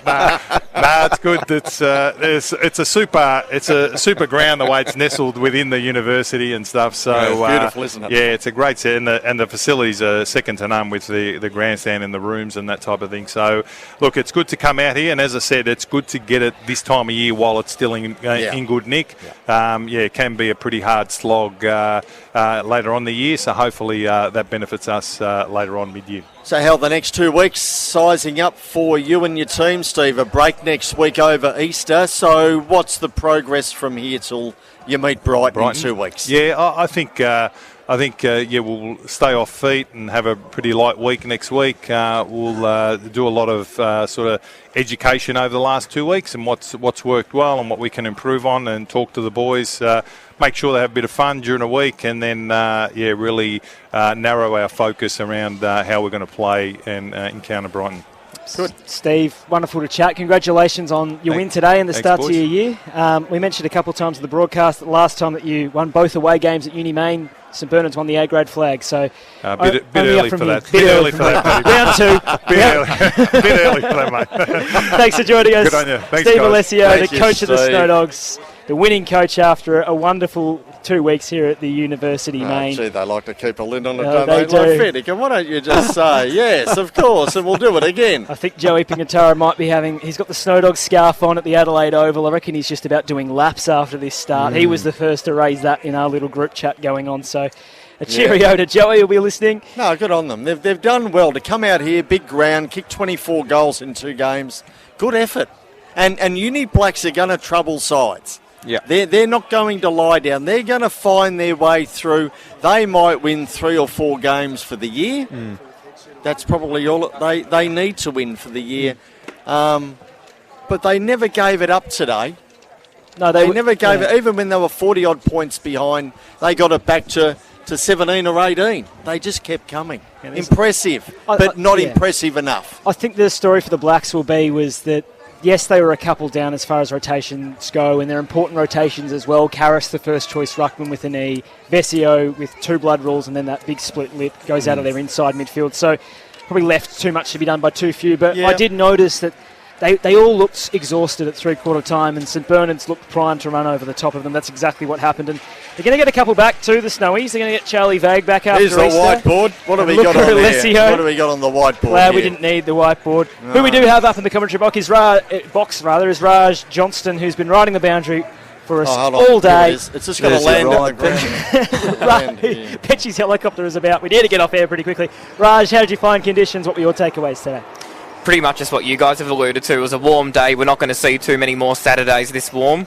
So both teams are very much challenged in that regard on the bench with rotations. The Uni Blacks had it harder, but so well done to St Bernard's on lasting 4 quarters. Perfect stuff. I think Petchy wants to get picked up by that helicopter, so we better get out of here before it leaves without you. The life member is itching to get home. Let's hope the rotors stay on this one. I'm glad that's at 5:06 p.m. and not 2:15. No game next week. We'll take a weekend for Easter before we head out to the Dairy Belt, where D-La will take on St Kevin's. So a weekend off to enjoy. Who scheduled that one? That'll make its way back to Jason. A big thank you to our man on the buttons, Bruce, who has got through another broadcaster without punching Simon Petch in the head. So that's always a good result. Well, you're in between us, so it saves it. It's good. That is intentional. Thanks very much to Raj and to yourself, Petchy and Joshy, for your great work today. Thank you, Paddy. And the Uni Blacks and Partners Wealth Group, who have done a magnificent job in putting us up today. Big shout out to Zach Harris as well, who organised us a great chat with Josh Stebbin. We need to get out of here before Petchy loses at Deluxe. This has been the VAFA William Buck SEN Match of the Day. Thanks for your company. This has been the SEN Match of the Day. Thanks to William Buck. Join us again next week on the SEN app, sen.com.au and vafa.com.au.